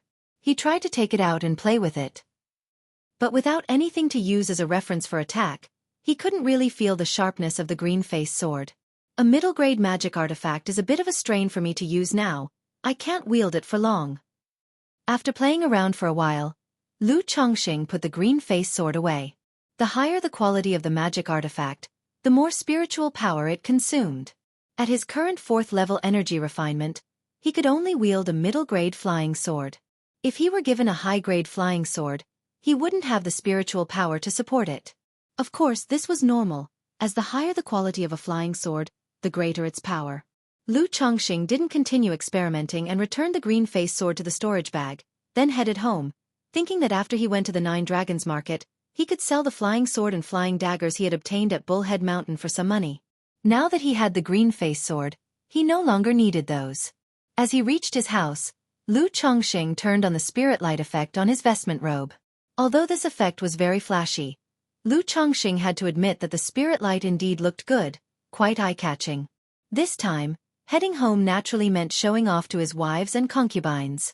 Sure enough, the group of wives and concubines, seeing Lu Chongqing in this attire, all had sparkling eyes and voiced their admiration. This gave Lu Chongqing's masculine pride a nice boost of satisfaction. He thought to himself that on the trip to 9 Dragons market, he could also buy a vestment robe for each of his wives and children. That way, they wouldn't fear the change of the seasons. However, thinking of his numerous wives and children, even if it was just one robe per person, it would be too expensive for him. So he temporarily dismissed the idea. He decided to wait until he had more money and sold all his talismans before considering it. That night, a group of wives and concubines came to tenderly serve him, unanimously telling Lu Chongqing not to remove his clothes. This made Lu Chongqing internally sigh that men and women were indeed alike. But the magical robe was not afraid of being spoiled, and with the upcoming trip to 9 Dragons market and a long separation ahead, Lu Chongqing obliged his wives and concubines' little request, indulging them thoroughly. 2 days later. All right, I'm off now. Miaoyun, if anything happens at home, just send a message to me. Lu Chongqing, rubbing his slightly sore lower back, bid farewell to his wives. Husband, rest assured, your concubine will manage the household affairs properly. Lu Miaoyun hugged Lu Chongqing affectionately and spoke softly. May your journey be smooth, husband. Husband, you must take care of yourself when you're alone outside. Husband, why not let your concubine accompany you? That way, you'll have someone to look after you. Husband, the other wives also spoke up, their expressions filled with reluctance. After many years of living together and having had several children, their affection for Lu Chongqing was naturally deep. After all, aside from having married a few more, and his fondness for having children, Lu Chongqing truly left nothing to be desired in terms of treating his wives and children, an absolute good man indeed. And in this world, having multiple wives and concubines was considered entirely normal. Besides, Lu Chongqing only had a dozen or so, which couldn't be considered many. All right, it's not like I'm going to a faraway place. I'll come back whenever I can, so keep your spirits up, he reassured them. After bidding farewell to his wives and children, Lu Chongqing headed to the main hall. He spoke to Lu Miaoga, who was dressed in white, her hair like a cascading waterfall, and her demeanor as elegant as a fairy. She was waiting silently while sipping tea. Sister Miaoga, let's go. Lu Miaoga nodded, stood up and walked out shoulder to shoulder with Lu Chongqing. Husband and the eldest missus looked so well matched walking together. They both seemed to exude an air of immortality. Could it be that husband is going to the marketplace and working together with the eldest missus?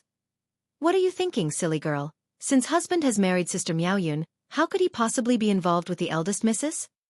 Several wives, watching Lu Chongqing and Lu Miaoga walk side by side like a perfect pair, felt a sense of crisis in their hearts. Seeing their figures walk away, Lu Miaoyun also became slightly lost in thought. Do you feel a bit reluctant to leave? Lu Miaoga could see a hint of reluctance on Lu Chongqing's face and said softly. A little bit, making Sister Miaoga laugh at me, he said with a nod. Although he could return every month, there was indeed a bit of reluctance in his heart this time departing. Perhaps that's the taste of home, where there's always something to miss. This issue was raised by me and Madame Lu.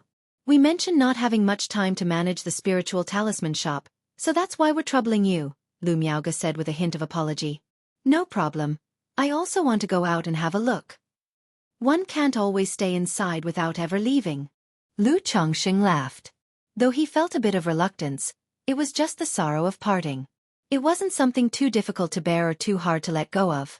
The aspiration of a great man should be like the Yangtze River rushing eastward to the sea, and not linger in the soft land before one's eyes. His trip to the Nine Dragons Market was not only to manage the spiritual talisman shop but also for other matters. There's no need to elaborate on taking immortals and beauties as concubines. It was imperative to master the 100 Refinements treasure body art. Otherwise, after a few more days of recent life, his back really wouldn't be able to withstand it. Moreover, Lu Chongqing felt it was necessary to acquire a manual of bedroom techniques, a dual cultivation secret technique. Not to mention using it to enhance his cultivation level, at the very least, he could learn and improve his combat power, reducing deficits. The business of the spiritual talisman shop won't keep you busy. If you miss home, you can come back often. Besides, I will also be in the Nine Dragons Market for the coming period, so you can come back any time if there's any matter, said Lu Miaoge, with a tone as gentle as water. All right, Lu Chongqing nodded without saying much else. From Qingzhou Mountain to the Nine Dragons Market, the journey spans about 8,000 miles. However, if we ride the Iron Feather Eagles and fly straight north, we can reach the Nine Dragons Market in 2 days, she explained. Just have your Iron Feather Eagle follow mine, she said. After they left Qingzhou Mountain, Lu Miaoge released an Iron Feather Eagle from her spiritual pet bag, speaking in a gentle voice. The Iron Feather Eagle was likely a flying mount uniformly purchased or raised by the Lu family. All right, Lu Chongqing nodded, also releasing the Iron Feather Eagle from his spiritual pet bag, and mounted it. Soon after, the 2 Iron Feather Eagles flapped their wings vigorously and quickly ascended into the sky, heading towards the Nine Dragons Market. There shouldn't be any unexpected dangers on the road, right? Lu Chongqing thought to himself as Qingzhou Mountain grew smaller and smaller. It should be fine, the young miss goes back and forth every month without any incidents, he reassured himself. And with my talisman treasure and so many talismans by my side, as long as I don't encounter a Foundation Establishment great cultivator, there shouldn't be any problems. Lu Chongqing shook his head, dismissing the fears and worries that came unbid. Chapter 69. Listing thoughts under 1 today at noon. My book will be going live on the shelves. Since it's going live, naturally, I have to write something, some thoughts on launching. First of all, I very much appreciate the readers and big shots for following, and for the support for this book. As a newbie to writing, this being my first book, achieving such results is, to tell the truth, really surprising, quite unexpected. When I started writing this book, it was after finishing The Fast Food Gods, eternally evergreen in the world of cultivation.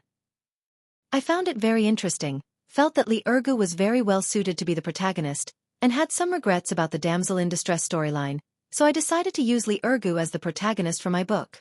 It so happened that there wasn't much going on at the factory at the end of the year, so I went home early for the new year, and bored at home, I started writing just for fun.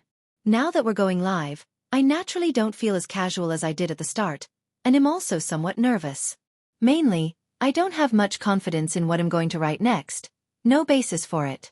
Perhaps screwing bolts day in and day out has numbed me, left me devoid of emotions. That results in me having no enthusiasm for anything I do. Even when writing the novel, I don't put much emotion into it. The whole process is lackluster and doesn't have any fancy face slapping. Then there's the fact that I have no manuscripts in reserve, and I type slowly, which makes me anxious. To be honest, you might not believe this. I started writing this book in January, typing a few thousand words each day, but considering the relatives I'd have to visit over the new year, I kept holding off on releasing it until February, when I had accumulated 80,000 words. But now, I only have a few chapters left in reserve, which I saved last week. One reason is that I type slowly. Poking at the keys with 2 fingers gets me about 1,000 words in an hour, and when I'm stuck, I might dwell on it for hours. The second reason is that I excitedly published my book, but then I only had single-digit collections per day, no one commented, and I felt so discouraged that I didn't write at all for a week. If I hadn't had the few manuscripts saved up, I feel like I would have vanished into thin air. That feeling was truly agonizing. After that, I tried a few recommendations, got some achievements, and found the motivation to take things a bit more seriously. which made me a little afraid of loss, continuously revising the remaining manuscript over and over again. The chapters leading up to the book's launch, I've edited and modified extensively, going back and forth making several adjustments, which also caused delays in my typing and wasted a lot of my reserved drafts. All I can say is, writing a novel is a game of high aspirations and low abilities, and having an obsessive-compulsive disorder is truly problematic. Enough of the nonsense. Let's talk about what happens after the launch. The book will go live precisely at noon, and at that time, I will release the few chapters one have saved up. Looking at it, there's a total of 12,000 words, which also meets the rule of 5 updates for a launch. And with what I continue to type today, reaching 15,000 won't be an issue. In any case, I will try to write as much as I can. Regarding additional updates, I'll do 1 extra chapter for every patron and 5 for each alliance leader, plus 1 for every 500 monthly tickets. That should be enough to motivate me, since I have no reserve and type slowly. I can't manage more than that anyway. As for the updates, I'm afraid of jinxing myself by promising too much, so I'll commit to at least 5,000 words. If the first day's performance is good, I'll try to do 7,000, and see if I can push myself not to be so idle. That's it. I thank all the readers and lords for your support, and every person who has voted for, rewarded, and commented on this fledgling author. I also hope that all the readers and lords will consider subscribing in support. Many thanks. Many thanks. Chapter 70. Sister Miauga, I've never been to this kind of place before. _ 2 days later. 2 iron feather eagles, like sharp swords, shuttled through the clouds and mist. Chongqing. The 9 Dragons Market is just ahead. Get ready to descend. Be careful not to collide with the market's formation, or you'll face an attack from the formation. Clad in a long white dress with raven-black hair cascading over her fragrant snow-white shoulders, Lu Miauga sat elegantly upon an iron feather eagle, transmitting her voice to Lu Chongqing. Okay, Sister Miauga. Lu Chongqing nodded. He could already see the vast 9 Dragons Market ahead of him. Looking down from high above, the entire marketplace appeared to be even larger than Qingzhou Mountain, covering an estimated tens of thousands of acres. It was surrounded by 9 towering peaks, piercing the sky and forming an arch. This was also the origin of the name 9 Dragons Market. On the 9 peaks, one could see terraced fields filled with spirit plants, and around the marketplace, large tracts of spirit fields were cultivated. The interior of the marketplace was obscured by formations, appearing hazy, only allowing a general outline to be discerned, without clear details. As they neared 9 Dragons Market, the number of cultivators coming and going increased significantly. Some rode spiritual birds, some flew with magical instruments, and others steered flying boats. There were also quite a few mounted on demon beast steeds, sprinting across the land or escorting goods. This gave Lu Chongqing a sense of the intense atmosphere of cultivation. Having stayed within Qingzhou Mountain all this time, this was his first visit to such a cultivator's marketplace. The Bullhead Mountain back then was just a small gathering place for loose cultivators, not even a proper marketplace, and it lacked the atmosphere of cultivation.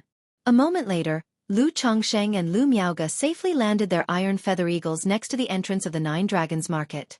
While it was called a marketplace, it looked much like a city. It was much more magnificent than Rui County City, which he had visited before. The nearly 100-meter-tall walls of the city lay like a slumbering dragon, connecting and encircling the 9 protected peaks.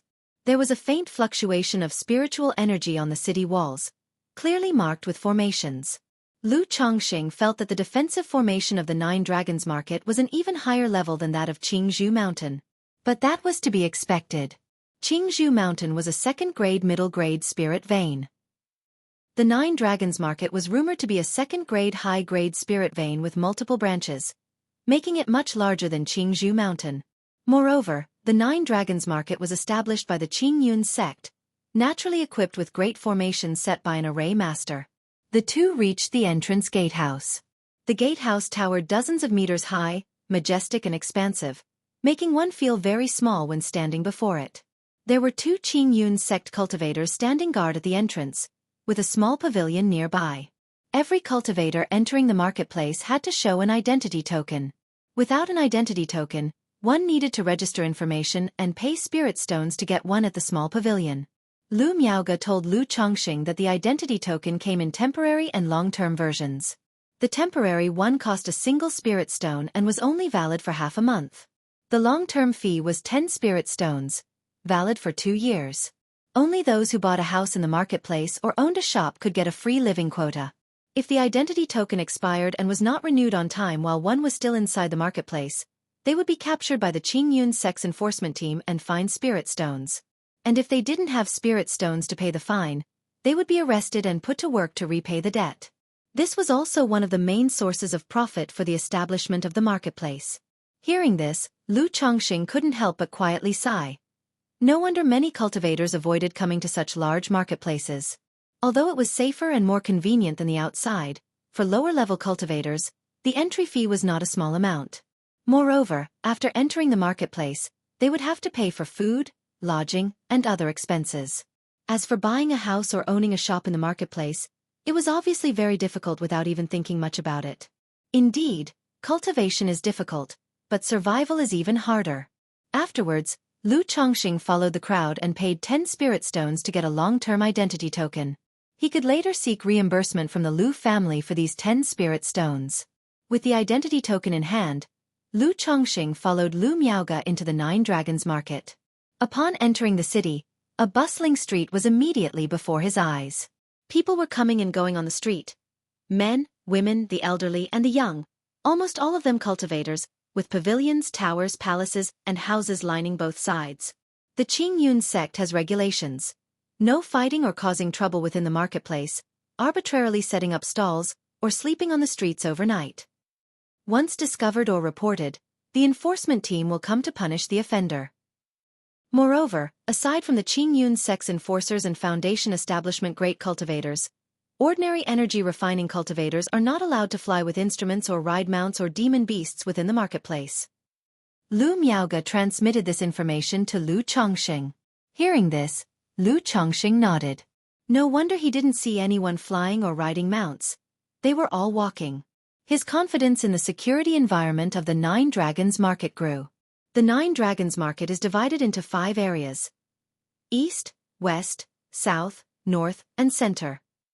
The central area is also the core of the second-grade spirit vein and is where Qingyun sect disciples live and cultivate. Only a small portion of cave dwellings is open to outsiders. The Eastern District is where some cultivator families and wealthy households reside. Our Lu family has a large compound there. You can also stay there if you like. The spiritual energy is between that of a first-grade and middle-grade spirit vein.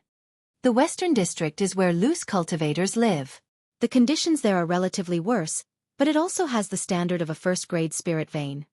The Southern and Northern Districts are commercial and entertainment areas, with all sorts of inns, taverns, and shops for daily living needs located in these 2 districts. We are now in the Northern District, and our Lu family's spiritual talisman shop is just ahead. Lu Miaoge guided Lu Chongqing as they walked towards the center of the city, continuously introducing him to the details of the Nine Dragons Market. Chapter 71. Sister Miaoge, I've never been to this kind of place before. Lu Chongqing nodded as he listened. It was the first time he had heard Lu Miaoge talk so much.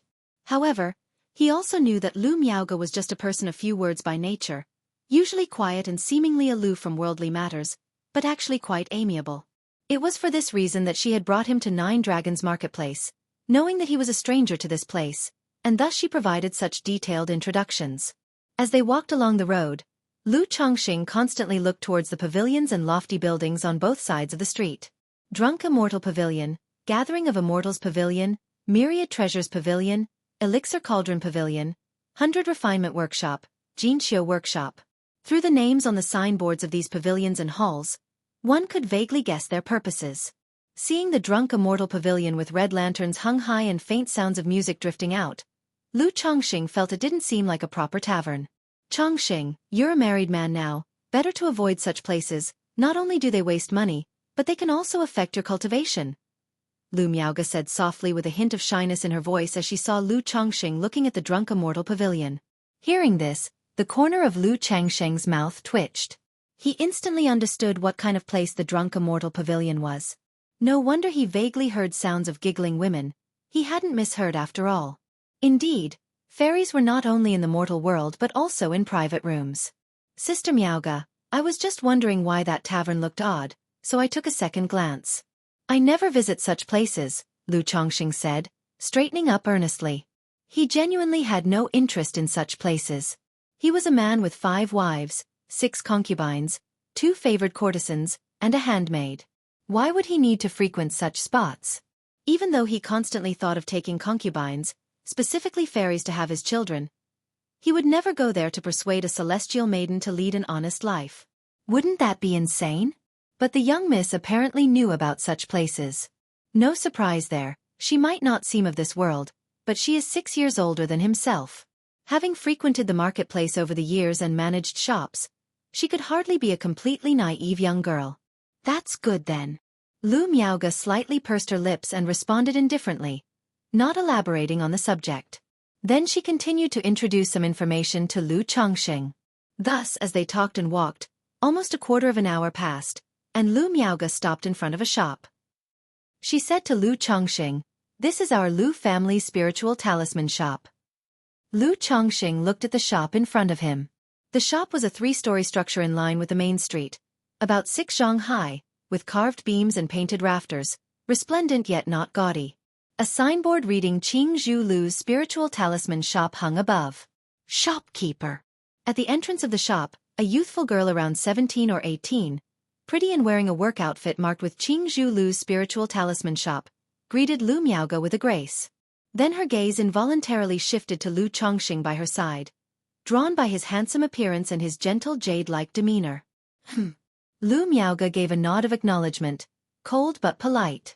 She explained to Lu Chongqing through a message that this was a receptionist and salesperson for the shop. Currently, the spiritual talisman shop had 1 shopkeeper, 2 apprentices, and 2 receptionist salespersons. The shopkeeper, named Zhang Shan, was a 6th-level energy refinement cultivator who had been working at Lu's spiritual talisman shop for over 10 years. The 2 apprentices, named Li Shi and Wang Wu, had been at the shop for 5 or 6 years. They were descendants of cultivators from 9 Dragons Marketplace with only 9th-grade spiritual roots, but had some talent in talisman making, which led their families to send them to the spiritual talisman shop as apprentices. Their daily work involved drawing talismans and making talisman paper and spiritual ink. The 4th elder who mentioned guiding the apprentices was referring to these 2. Such apprentices were bound by a long-term contract, only requiring food and accommodation, and occasional guidance in talisman making sufficed, without even needing a monthly salary. Learning skills was just like this. Whether it was talisman making, alchemy, artifact refining, every high-threshold skill required perseverance. Even if one didn't succeed in the end, no one could be blamed. As for the 2 receptionist salespeople, they were mortals. Although 9 Dragons Marketplace was a cultivator's marketplace, not everyone there was a cultivator, and many were mortals. Some had come here following cultivators, while others were descendants of cultivators, working and living here. Living in the marketplace was not easy, but as long as they could find a job, even mortals could survive. They could even save up a spirit stone or 2. After all, if one made gold and silver in the common world, in 9 Dragons Marketplace, they earned spirit stones. "He Lu, come inside for a moment. I have something to talk to you about." Lu Miaoge glanced at the young woman, then walked into the shop with Lu Chongqing in tow. The shop was roughly 200 square meters, furnished very simply, with exquisite counters on both sides and in the center, displaying various talismans, as well as talisman paper, spiritual ink, talisman brushes, and other talisman-related items. Shopkeeper. Shopkeeper. In the hall, there was a middle-aged man in his 40s or 50s, with a lean face, and a young girl in work attire. Upon seeing Lu Miaoge and Lu Chongqing, they bowed and saluted. "Uncle Zhang, call Li Shi and Wang Wu over. I have something to tell you all," Lu Miaoge directed at the lean-faced middle-aged man. "Yes," Zhang Shan responded and went to the inner chamber. In a moment, he returned with 2 women around 20, pretty, and dressed in Qing Zhu Lu's spiritual talisman shop work outfits. Though they were cultivators, their cultivation levels were not high, just at the 2nd or 3rd level of qi refinement. "This is Lu Chongqing, a middle-grade talisman master of our Lu family. From now on, as I won't have time to manage the shop, Chongqing will oversee it. He is now the 2nd master of the shop." Chapter 72. Sister Miaoge, I've never been to this kind of place before. Uncle Zhang, from now on, for any matters concerning the store, you can report directly to Chongqing. Li Shi, Wang Wu, if you have any issues, also report directly to the second master. Once everyone had arrived, Lu Miaoge addressed the group. Her tone was cool and brisk, carrying a trace of decisiveness. This let Lu Chongqing see another side of the young miss he didn't often witness. In usual interactions with Lu Miaoge, she always appeared detached and refined, with a temperament like water, never quite like this. The 5 individuals, upon hearing this, were all somewhat surprised and looked at Lu Chongqing in astonishment. They had not expected that this handsome and spirited young man would be a middle-grade talisman master. Their new boss in the future. Zhang Shan has met the second master. Li Shi has met the second master. Wang Wu has met the second master. He Lu has met the second master. Sun Qi has met the second master. The 5 people didn't think much and immediately saluted with their hands. Surprise and astonishment in their eyes were replaced by envy, admiration, respect, and yearning. A middle-grade talisman master, no matter where, could lead a comfortable life. Especially after they heard the name Lu Chongqing and surname Lu. They subconsciously thought he was a scion of the Qingzhou Lu family. Coming to take over the shop was just for experience and to familiarize himself with life. Handsome, talented, and from a good family, it was truly enviable. Especially for Li Shi, Wang Wu, and the 2 sales attendants, the way they looked at Lu Chongqing had changed. "I'll be troubling you all from now on." Lu Chongqing smiled at everyone and slightly bowed his hands. Lu Miaoge had talked to him about the shop before coming. The shop's day-to-day affairs were generally well managed by shopkeeper Zhang Shan, and he didn't need to worry too much.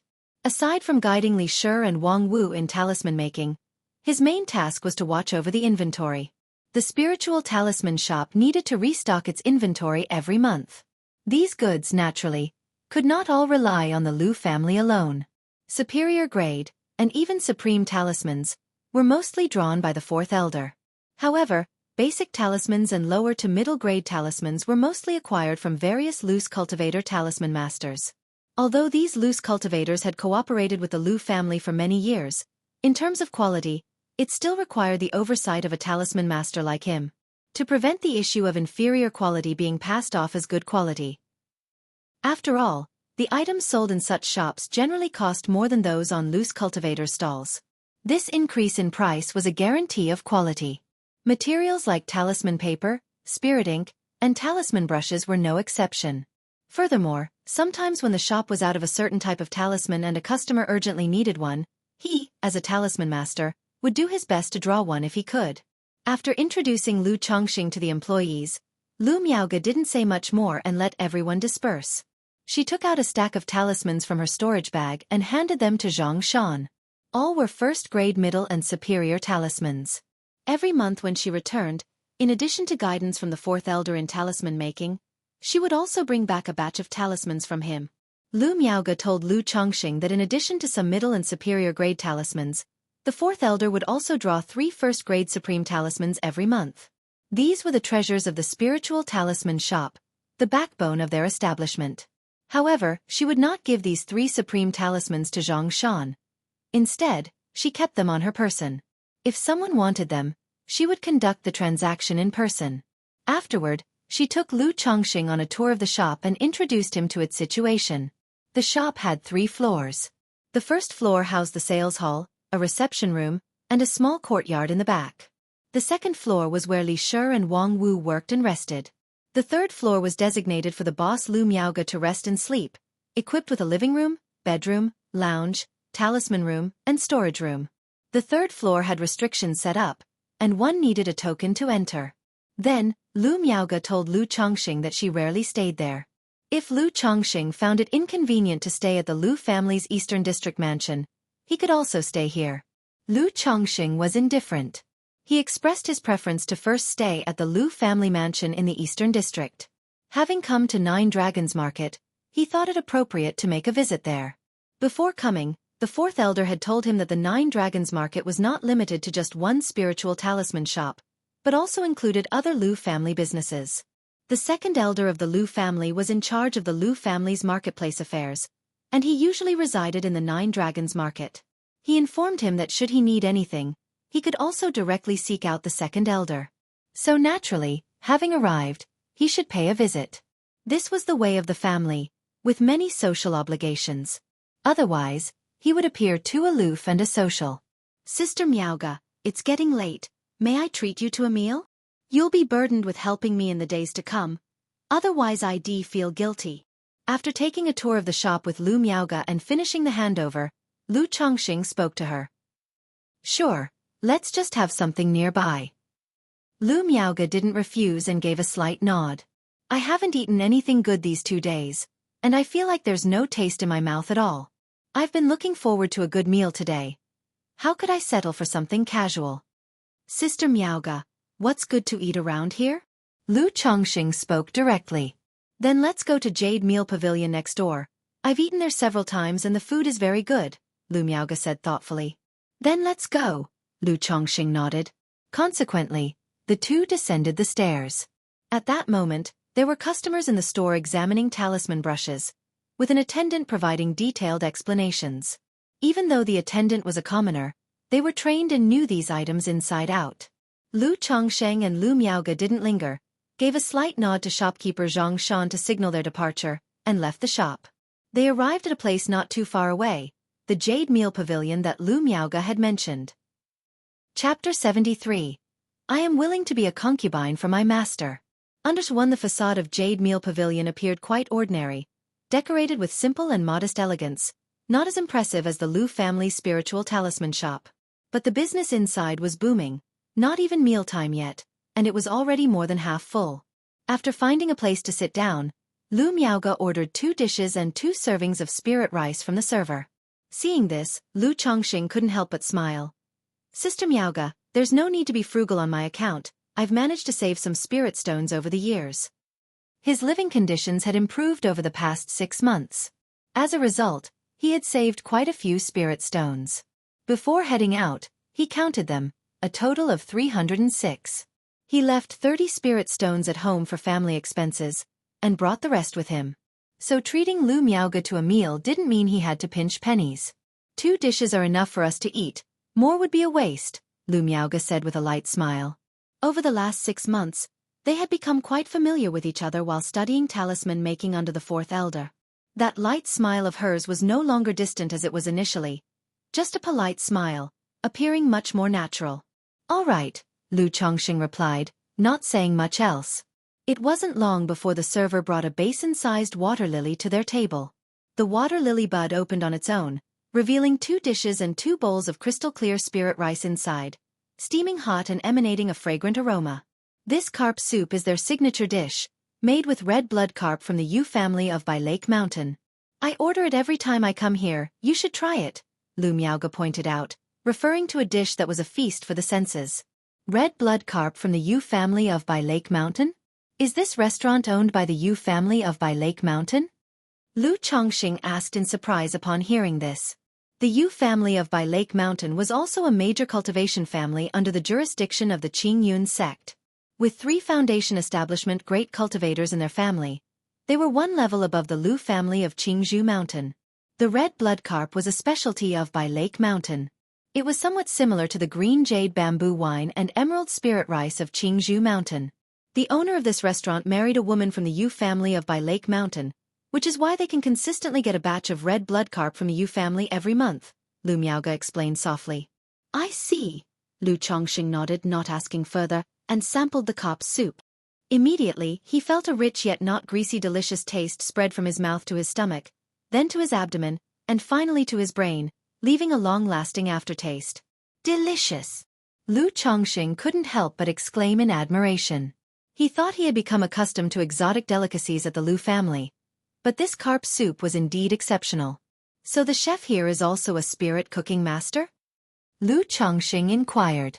While the red blood carp was a type of spirit fish, such flavor couldn't be achieved without a spirit cooking master. Correct, the chef here is the owner of the restaurant, and he is a spirit cooking master. The prices here are more affordable compared to other places, so the business is always good, Lu Miaoga said in a soft voice. She then pointed to the other dish. This earth mole meat also tastes excellent and counts as one of their specialties.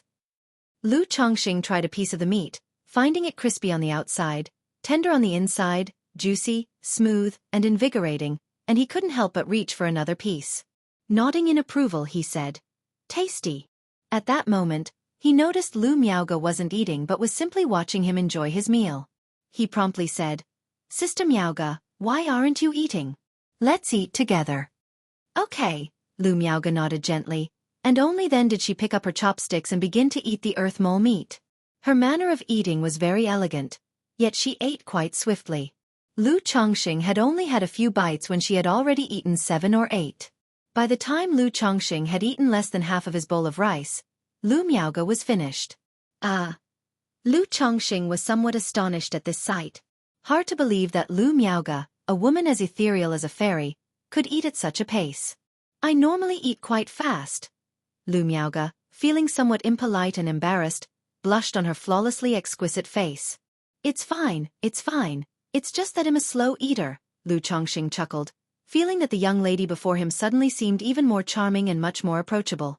Indeed, there are not so many pristinely untouchable fairy maidens in the world. It's just that the great difference between two people makes one seem unattainable, creating such a perception, an illusion. When the relationship becomes intimate and you spend time together, things turn out to be quite normal. He immediately gestured for the server to add 2 more dishes and some more rice. "No need, I'm full," Lu Miaoga said upon seeing this, taking out a handkerchief to gently wipe her mouth. "All right," Lu Chongqing replied, not insisting, and then finished the rest of the food and went to pay the bill. 2 dishes and 2 servings of spirit rice came to a total of 4 spirit stones. No wonder Lu Miaoga only ordered 2 dishes, because indeed the price was somewhat expensive. When he first joined the Lu family, he earned only 2 spirit stones a month. Now had spent 4 spirit stones on a single meal.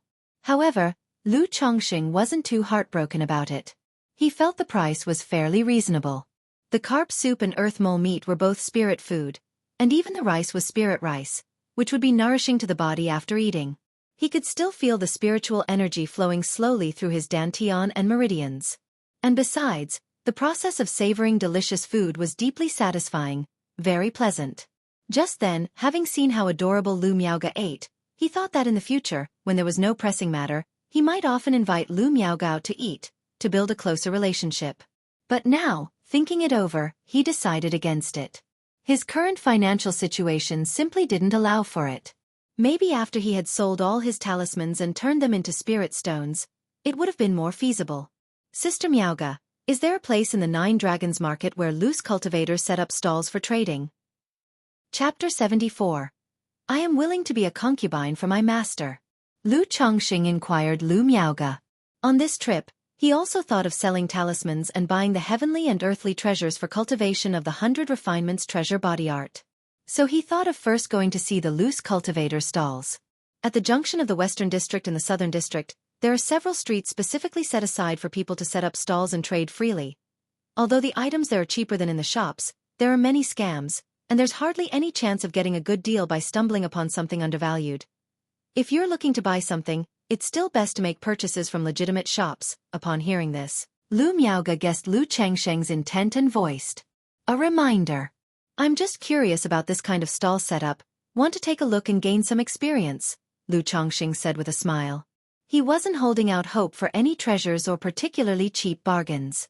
After all, these loose cultivators are all too shrewd, having struggled at the bottom, without certain means. How could one expect to find a bargain from their hands? In the midst of talking, the two returned to the spiritual talisman shop. "Sister Lu." At that moment, a childish voice rang out. Lu Chongqing and Lu Miaoga heard the voice and looked over. In front of them, a dignified-looking young matron with a graceful figure and full-bodied stature, holding a 3- or 4-year-old girl in her arms and carrying a lunchbox, was walking in their direction. It was the small girl in the young matron's arms who was waving to Lu Miaoga and calling out, "Master." This young matron wore a plain goose-yellow dress, her black glossy hair arranged in a married woman's bun, slanted with an ebony hairpin, giving her a demure and graceful appearance. Upon seeing Lu Miaoga, she also quickened her pace, slightly bowed, and called out softly. Her face might not be exceptionally beautiful, merely fair, with arched eyebrows, crimson lips and almond eyes, and a pert nose, exuding a mature charm. But her skin was very white, whether it was the fair complexion of her cheeks or the skin exposed at the neck. All was snowy white and delicate, soft and pliant to the touch. This creamy white skin, combined with her voluptuous and curvaceous figure, made the young matron look like a ripe peach, giving off a sense of fullness and juiciness. Aunt Bai Nan Nan came to deliver a meal to Uncle Zhang. Lu Miaoge obviously knew the two, and greeted them with a slight smile and a nod. She conveyed to Lu Chongqing, "This is Zhang Shan's wife and daughter. They come to deliver meals to him every day." Zhang Shan inside the spiritual talisman shop also saw his wife and child arriving and immediately got up and hurried out. First he gave a slight bow to Lu Miaoge and Lu Chongqing nearby, then explained, "Second master, this is my wife, coming to bring me a meal." "No worries," Lu Chongqing said with a smile. He knew the latter's explanation was out of concern that the new co-owner might have objections. Such matters, of course, he didn't mind and would not say anything. It just hadn't occurred to him that Zhang Shan seemed to be 50 years old, yet his wife was not only a cultivator but also so young, and their child was only 3 or 4 years old. But on second thought, this was quite normal. Most cultivators were older when they chose to start a family and have children. Moreover, although the woman appeared mature and charming, seemingly in her late 20s, her actual age was not necessarily so. After all, most female cultivators would buy youth-preserving pills, beauty-preserving pills. Like Lu Miaoge, she obviously had taken beauty-preserving pills. Compared to when Lu Chongqing first met her 5 years ago, she looked almost the same, still retaining the appearance of a 20-year-old. This made Lu Chongqing think about buying beauty-preserving pills for his own wives as well. He practiced the immortal beauty technique, which not only enhanced his charm but also preserved his youthful appearance forever. But his wives could not, and aside from Lu Miaoyun and Chu Zhenzhen who were able to practice cultivation, all the others were mortals who would age. However, thinking of the price of the beauty-preserving pills and the need to give gifts, he would have to give more than 10 gifts at once. Lu Chongqing could only temporarily dismiss the idea. Lu Miaoge didn't chat much with Zhang Shan either, merely nodding slightly, her expression cool as she led Lu Chongqing to the 3rd floor. She usually stayed on the 3rd floor, either cultivating and resting or drawing talismans, rarely on the 1st floor. Now, the 3rd floor had an additional person, Lu Chongqing. However, Lu Miaoge and Lu Chongqing were quite familiar with each other and didn't mind sharing a room alone. At this time, Lu Miaoge also told Lu Chongqing that although Zhang Shan was an old employee of the shop, he couldn't appear too familiar with him. If they were too close, it would make it difficult to manage later on. Lu Chongqing naturally understood this principle and nodded in agreement. Afterward, Lu Miaoge shared with Lu Chongqing some shop matters and management experience. These were all simple and easy-to-understand experiences, most of which Lu Chongqing already knew. He had never eaten pork before, but he had seen pigs run. In his past life under the baptism of big data, he knew quite a bit about the art of managing people. Of course, knowing is one thing, doing is another matter altogether. "Sister Miaoge, I used to think you were the kind indifferent to worldly affairs, but I didn't expect you to know so much. It's like getting to know you all over again." After listening to Lu Miaoge, Lu Chongqing joked with a laugh. Today he surely saw another side of Lu Miaoge, so the conversation was much less restrained than before. Hearing this, Lu Miaoge couldn't help but smile, her beauty blossoming like a celestial flower, captivating. "I don't know whether to take your words as a compliment or an insult, but I'll just assume it's a compliment." With painted brows and eyes, Lu Miaoge said with a soft smile, "All right, I have to go make talismans. You can go to the lounge to rest, or cultivate.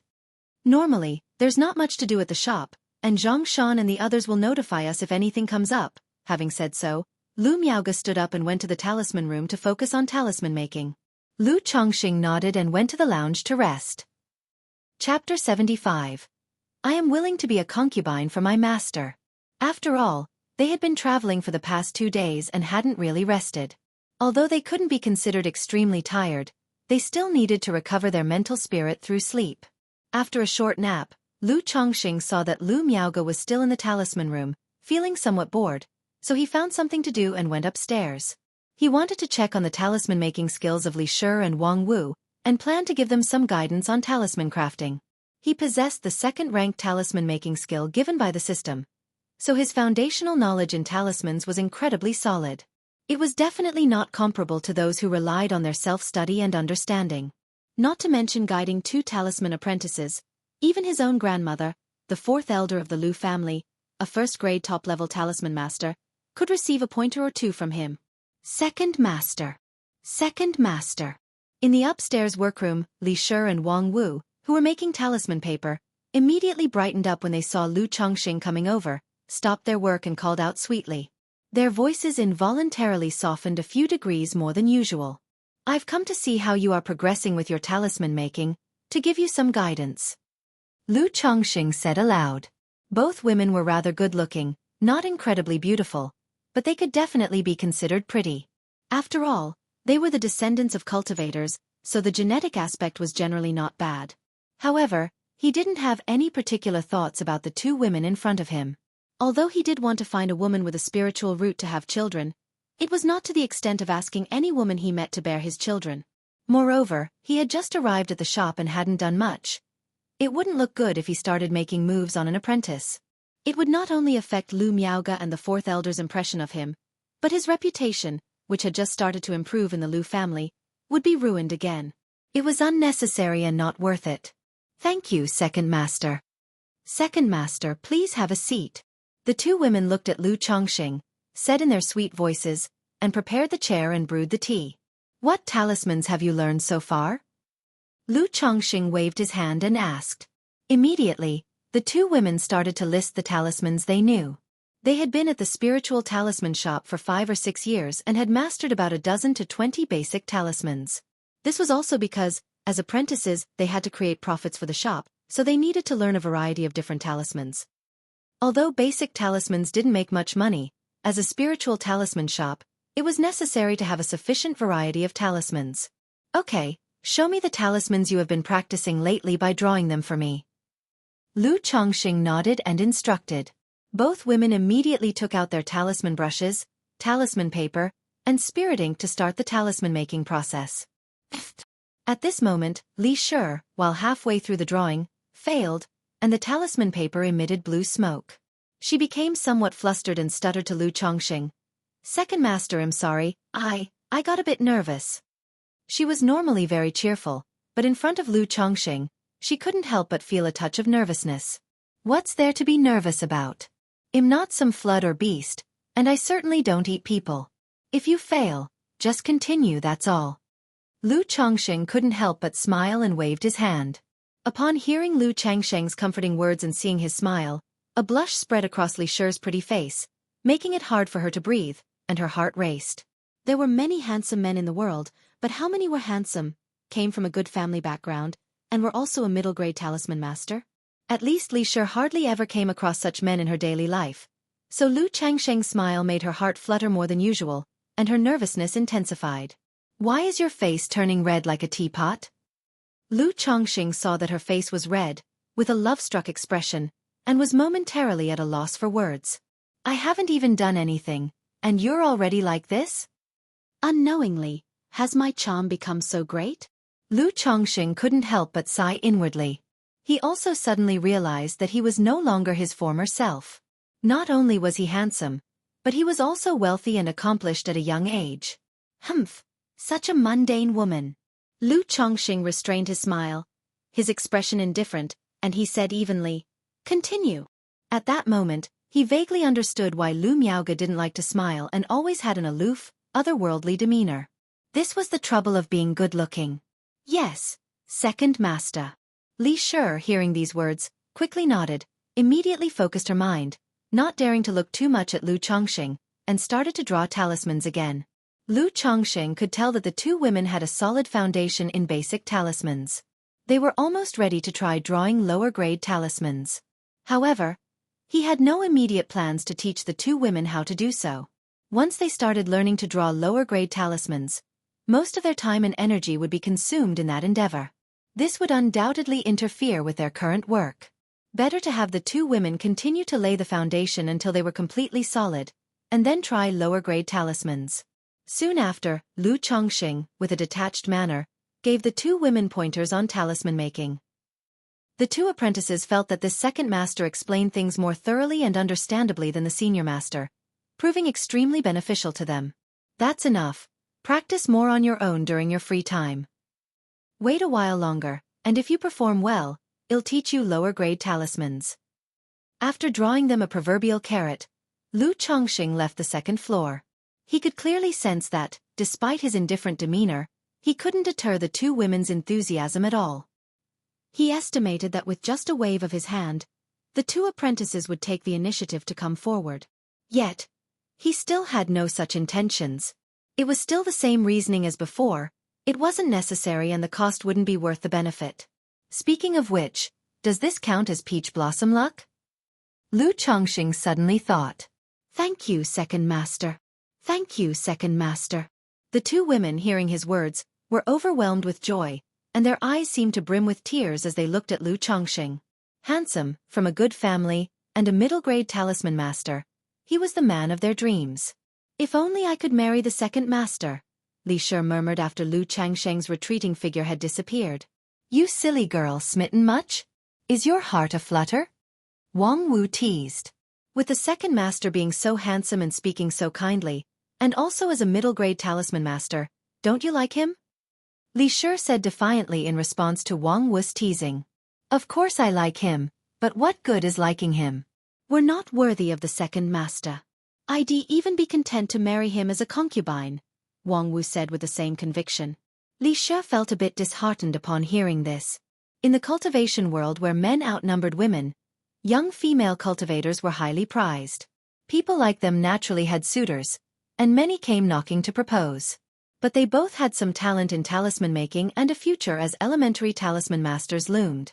Once they became talisman masters, even if only elementary, they could expect to marry into a respectable household. But now, before Lu Chongqing, the thought of marriage made them feel inferior. Chapter 76. Meeting the second miss again.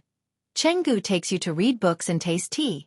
_1 After coming down from the second floor, Lu Chongqing arrived at the first floor to check the items for sale in the shop. He looked to see if there was anything he wanted.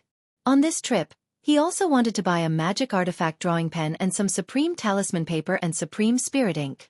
While at the third-level energy refinement stage, Lu Chongqing had attempted to draw superior-grade talismans. But limited by his cultivation level and talisman-making tools, his success rate was very low. He only drew a dozen or so to carry with him for emergencies. Not long ago, after breaking through to the fourth-level energy refinement, he tried drawing superior-grade talismans again, which was still somewhat difficult. He could only draw a few simpler superior-grade talismans. And the success rate was only about 40 to 50%. For other talisman masters, this success rate was already quite remarkable. But in Lu Chongqing's view, it was still lacking. Therefore, he thought of buying a better magic artifact pen, and then some supreme quality talisman paper and spirit ink. This way, not only could his success rate improve, but he would also be confident in drawing the more challenging superior-grade talismans. Whether he'd sell the talismans was another matter. At least having more superior-grade talismans on hand would give him an extra sense of security. Otherwise, what would he do if he encountered unforeseen dangers while traveling between Nine Dragons Market and Qingzhou Mountain? Lu Chongqing began to check the items for sale in the shop.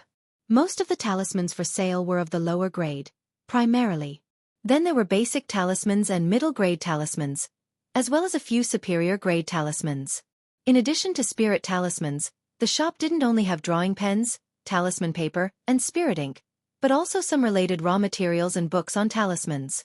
Then, he looked at the prices of the magic artifact pens, supreme talisman paper, and supreme spirit ink at the talisman-making tool counter. Lower-grade magical instrument pens. 70 spirit stones. Middle-grade magical instrument pens. 200 spirit stones. Superior-grade magical instrument pens. 600 spirit stones. Supreme talisman paper comes in different qualities, divided into fine quality and good quality. Fine quality, 50 spirit stones per stack, 10 sheets. Good quality, 30 spirit stones per stack, 10 sheets. Supreme spirit ink also comes in different qualities, divided into fine quality and good quality. Fine quality, 50 spirit stones per box. Good quality, 30 spirit stones per box. So expensive, Lu Chongqing said, unable to help clicking his tongue as he looked at the prices. He had felt quite wealthy before. But looking at the prices, he suddenly realized he was quite poor, especially poor. After buying a middle-grade magical instrument pen, he wouldn't have much left. For my current needs, a middle-grade magical instrument pen is enough, he said. Moreover, unlike ordinary pens, a magical instrument pen is very durable, can be used thousands of times, and I don't need to worry too much about it being damaged, he added. Lu Chongqing stroked his chin, planning to purchase a middle-grade magical instrument pen. After all, such an item could be used for a long time once bought. As for the price of talisman paper and spirit ink, he thought they were quite reasonable, not too expensive. After all, a superior grade talisman could sell for 30 to 50 spirit stones. And a supreme talisman could sell for more than 200 spirit stones. However, being able to sell at such prices was also because of the barriers and difficulties involved. Like Fourth Elder, being a first-grade top-level talisman master, he only sells 3 supreme talismans per month, also due to the high failure rate. After deducting the time and material costs, the profit is limited. Not everyone is like Lu Chongqing, who has a knack for talisman making, as easy as eating and drinking. I'm not in a hurry. Right now, I need the spirit stones to purchase the materials for the 100 Refinements treasure body art. I'll go to Southwest Street tomorrow to see, he said. I'll see if there are any materials suitable for the 100 Refinements treasure body art and if I can sell some talismans to make some money, Lu Chongqing mused to himself. He then asked the shopkeeper, Zhang Shan, about the cost price for items like the magical instrument pens, supreme talisman paper, and spirit ink. Zhang Shan didn't hide the information and told the truth. The cost price for a lower-grade magical instrument pen is 43 spirit stones. The cost price for a middle-grade magical instrument pen is 139 spirit stones, and for a superior-grade magical instrument pen, it is 500 spirit stones. Because the Lu family didn't have an artifact refiner, these were purchased from other places to sell. About the talisman paper and spirit ink, fine quality was made by the Lu family themselves. Good quality was both self-made and outsourced using provided materials, and Zhang Shan wasn't clear about the cost. After hearing this, Lu Chongqing nodded, deciding to take a middle-grade magical instrument pen from the shop at cost price when the time came. Then, he inquired about the shop's daily revenue, sales, which talismans sold well, and the prices and quantities of talismans bought from other places, among other things. Lu Chongqing had an idea in mind. If he were to be fully responsible for managing the shop in the future, could he possibly sell all the talismans he had through this shop? For these queries, Zhang Shan responded truthfully, giving Lu Chongqing a good understanding of the spiritual talisman shop. He learned that the business of the spiritual talisman shop was quite good in Nine Dragons Market, generating several thousand spirit stones in revenue each month. It seems that the Lu family's spiritual talisman shop does better business than I imagined, Lu Chongqing thought to himself after gathering the information. After chatting with Zhang Shan for a while, Lu Chongqing didn't continue to ask more questions. He returned to the third floor's restroom, found Lu Miaoge still in the talisman room, and began to meditate and cultivate. As dusk approached, Lu Miaoge came out from the talisman room. She told Lu Chongqing that this was the time when they could usually head home. Although Nine Dragons Market didn't have a curfew, the place would be much quieter at night. After all, cultivators still needed to cultivate and rest. And with Li Shi and Wang Wu living in the shop, they could help keep an eye on things. Afterward, Lu Miaoge took Lu Chongqing to the Lu family mansion in the Eastern District. Chapter 77. Meeting the second miss again. Chenggu takes you to read books and taste tea. From here, it was quite a distance to the Lu family's large compound in the Eastern District. The two of them walked quite fast, and it took almost half an hour. The Lu family's compound covered nearly 2,000 square meters. Compared to the living quarters at Qingzhou Valley, it was naturally much smaller. But in the Nine Dragons Market, where every inch of land was worth its weight in gold, this courtyard was already considered large. Lu Chongqing curiously inquired about how many spirit stones such a large compound would cost from Lu Miaoge. Lu Miaoge was not sure about the exact price. She only said that such large compounds usually started with a lease term of 3 to 5 years. As for the price, it varied from several dozen to 100 spirit stones a year. Hearing this, Lu Chongqing couldn't help but click his tongue in wonder. Just the annual rent would cost dozens to hundreds of spirit stones. For buying, wouldn't it require several thousand spirit stones? Indeed, no matter where you were, buying a house was never easy. Upon arriving at the compound, Lu Miaoge asked the house steward if the second elder was home. Now that she brought Lu Chongqing over, it was natural to meet this second elder of the Lu family. The steward indicated that the second elder was resting in the back courtyard, and led the two to meet the second elder. Shortly after, Lu Chongqing saw the second elder of the Lu family. He had white hair but his complexion was very rosy and lustrous, as if he was a baby. A tall figure dressed in a green robe, he leaned on a jade bamboo cane, exuding an imposing aura without being angry. This second elder was in charge of the Lu family business, often abroad. This was the first time Lu Chongqing had met him. Second elder. Great uncle. Lu Chongsheng and Lu Miaoge bowed to the second elder in unison. The second elder nodded, stood up to look at Lu Chongqing, and with a slight smile said, "So you are Chongqing, at such a young age you have already become a middle-grade talisman master, very good. From now on, in the 9 Dragons Market, if you need anything, you can come directly to me," he said. The second elder's generous palm patted Lu Chongqing on the shoulder as he spoke. "Yes, second elder," replied Lu Chongqing, bowing respectfully. Afterward, the second elder had the steward arrange a room for Lu Chongqing. He also mentioned that there would be a banquet in the evening to welcome and cleanse him from his travels, to let him get acquainted with the other Lu family disciples and to encourage him to interact more in the future. Lu Chongqing naturally responded respectfully to these words. He knew that as he was now integrating into the Lu family, such social interactions and affairs of human relationship were hard to avoid. Soon after, the steward arranged a small courtyard for him. The courtyard was not big, only a little over 100 square meters, even smaller than the one he had at Qingzhou Villa. It had simple formation effects for sound insulation and gathering spiritual energy. The spiritual energy was not as good as in Qingzhou Valley, but it was much better than Qingzhou Mountain. At night, a servant came to inform Lu Chongqing about the banquet. Lu Chongqing nodded and proceeded to the hall. As soon as Lu Chongqing arrived at the hall, he saw not only the second elder and Lu Miaoge, but also 2 managers of the Lu family of the same generation as Lu Yuanding and 5 Lu family disciples. However, his gaze immediately fell on an incredibly beautiful woman standing next to Lu Miaoge. The woman wore a white crane-embroidered long dress that clung tightly, perfectly outlining her curvaceous silhouette through the fabric, leaving nothing of her graceful figure to the imagination. But beneath the slits of the tailored hem, one could see her long straight legs sheathed in thin white silk stockings, which rendered her already fair and smooth legs with an added touch of a high-class, sanctified allure. Her delicate feet wrapped in white silk stockings stepped into a pair of flowing cloud-patterned silver high heels, accentuating her graceful and tall figure even more vividly. This woman was none other than the second young Miss Lu Miaohuan, who had been on a blind date with Lu Chongqing once before. Lu Chongqing had not expected this second young miss to also be in the 9 Dragons Market. And this second young miss had even switched from black to white stockings. It had to be said, the second young miss had a really good figure. Especially those legs, perfectly proportioned, a bit more would be too plump, a bit less would be too skinny, straight and rounded. Whether in black or white stockings, they presented an astoundingly enticing appearance on her. Lu Miaohuan too noticed Lu Chongqing, and seeing his gaze linger on her, promptly gave a cold snort, turning her head to look elsewhere. Lu Chongqing just smiled and pretended not to notice. He was aware that the second young miss still held a grudge. That was normal. It had only been half a year since their blind date, and he had rejected the second young miss, marrying Lu Miaoyun instead.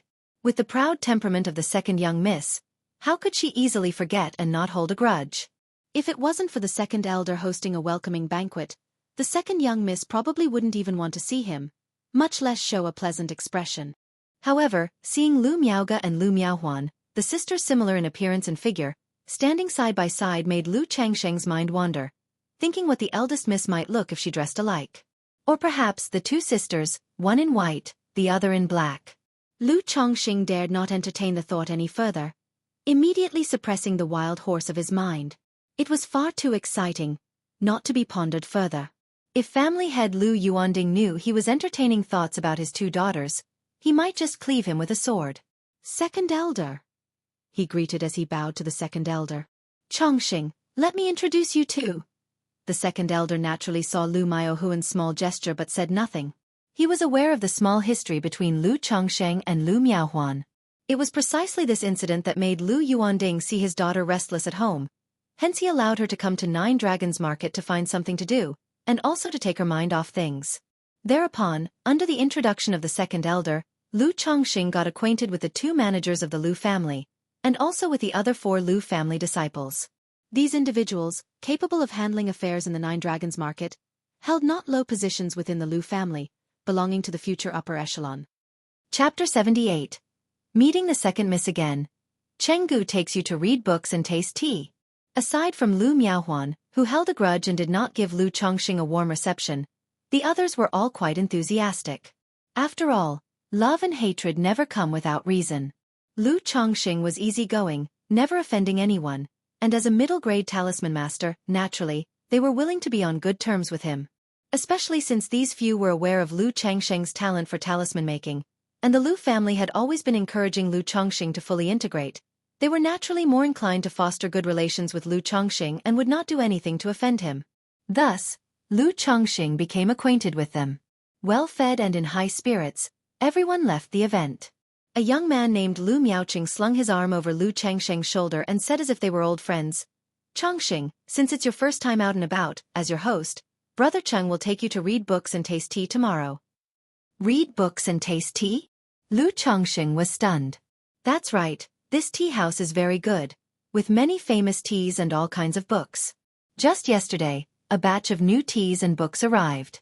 You won't be disappointed, Lu Miaoqing said with a meaningful look.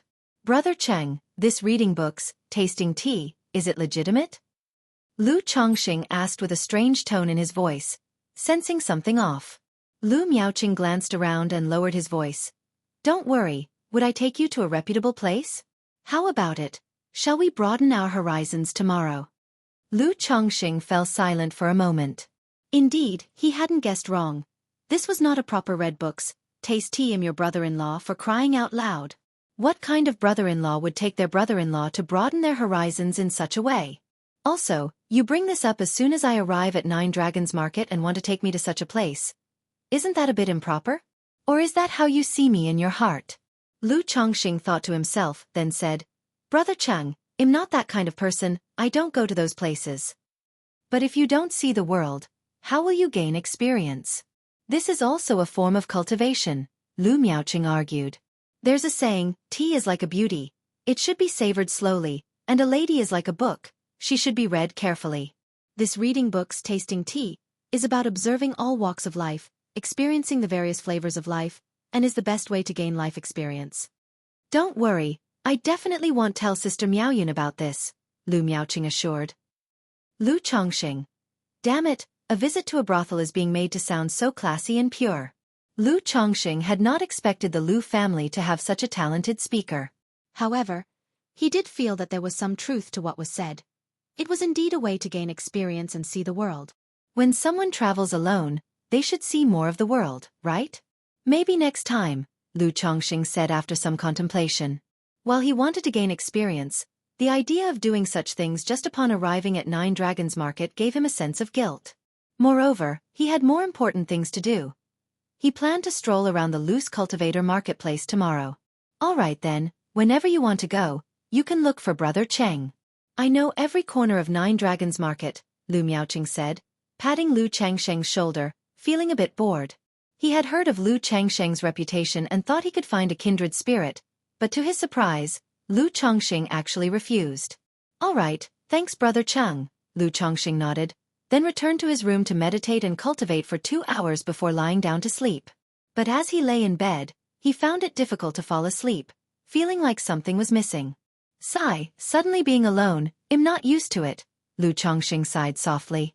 Used to cuddling with his wife and concubine each night, the sudden solitude made him feel uneasy and not at peace. He then got up, took out his talisman-making tools from his storage bag, and began drawing talismans. After creating 3 middle-grade talismans, he felt a sense of mental fatigue and took a sip of white jade 100 flowers wine before lying back down and gradually falling asleep. The next day, Lu Chongqing got up, had a simple breakfast, and went to find his sister-in-law, Lu Miaoga, to accompany him to the spiritual talisman shop. During the process, he saw Lu Miaohuan again. But she showed no warmth toward him whatsoever. Although she was chatting with her sister, Lu Miaoga, the moment she saw him come over, she immediately let out an icy snort, her face full of disdain. Huan just has that temperament, she doesn't mean any harm, don't take it to heart, Lu Miaoga said, her face showing a hint of apology. Last night, Lu Miaohuan had come to ask her why Lu Chongqing had come to Nine Dragons Market. She hadn't hidden anything and had told her sister about the fourth elder's plans to hand over the shop for Lu Chongqing to manage. After hearing about the matter, Lu Miaohuan, despite her cold and disdainful remarks about Lu Chongqing and his ability to manage the shop, was certain he would succeed. But she who knew her younger sister's personality very well understood.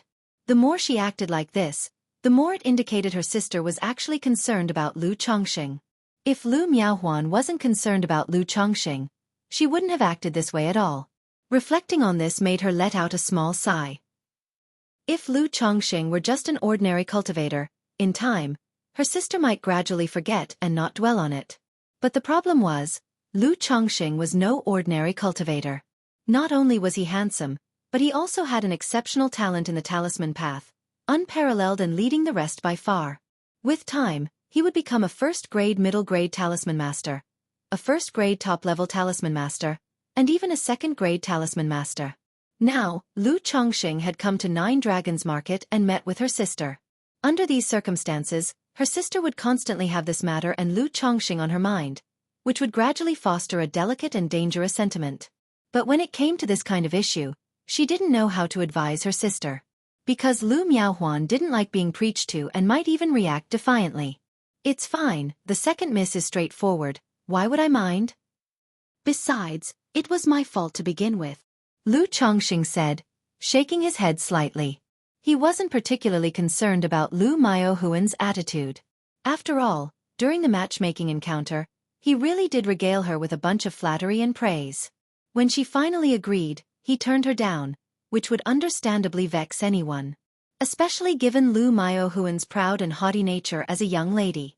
Moreover, Lu Chongqing felt that he might have a bit of a bias for good looks.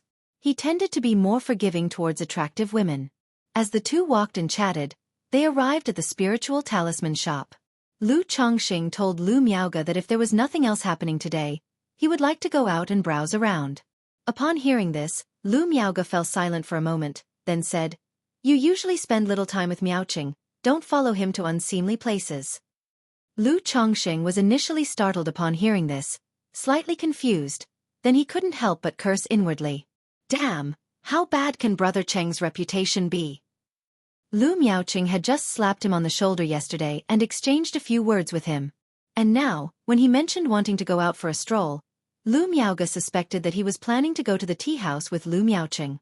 This left Lu Chongqing at a loss for words. He even had the strange impression he might be caught by his wife while visiting a courtesan's quarters. Sister Miaoge, Brother Cheng invited me to read and taste tea yesterday, but I outright refused. I just thought I'd wander around and take a look at the loose cultivators market on Southwest Street. Lu Chongqing immediately spoke up, distancing himself from any association with Lu Miaoqing. He truly hadn't anticipated that the latter's reputation could be so tarnished. Okay, I'm here at the shop, you go ahead. Why not let Li Shi or Wang Wu accompany you? They are very familiar with the marketplace. Lu Miaoge advised without much ado, nodding slightly. No need, I'll just wander around by myself. Lu Chongqing waved his hand, indicating it wasn't necessary. He still vividly remembered the way Li Shi and Wang Wu looked at him the day before. So, he didn't want to interact too much and distract his employees from their work. All right, just be sure to come back before dark. Do you have a transmission talisman with you? If you get lost, you can message me.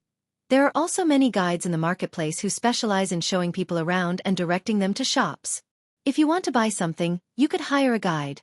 Lu Miaoge spoke in a soft voice, as if advising Lu Chongqing like an elder would.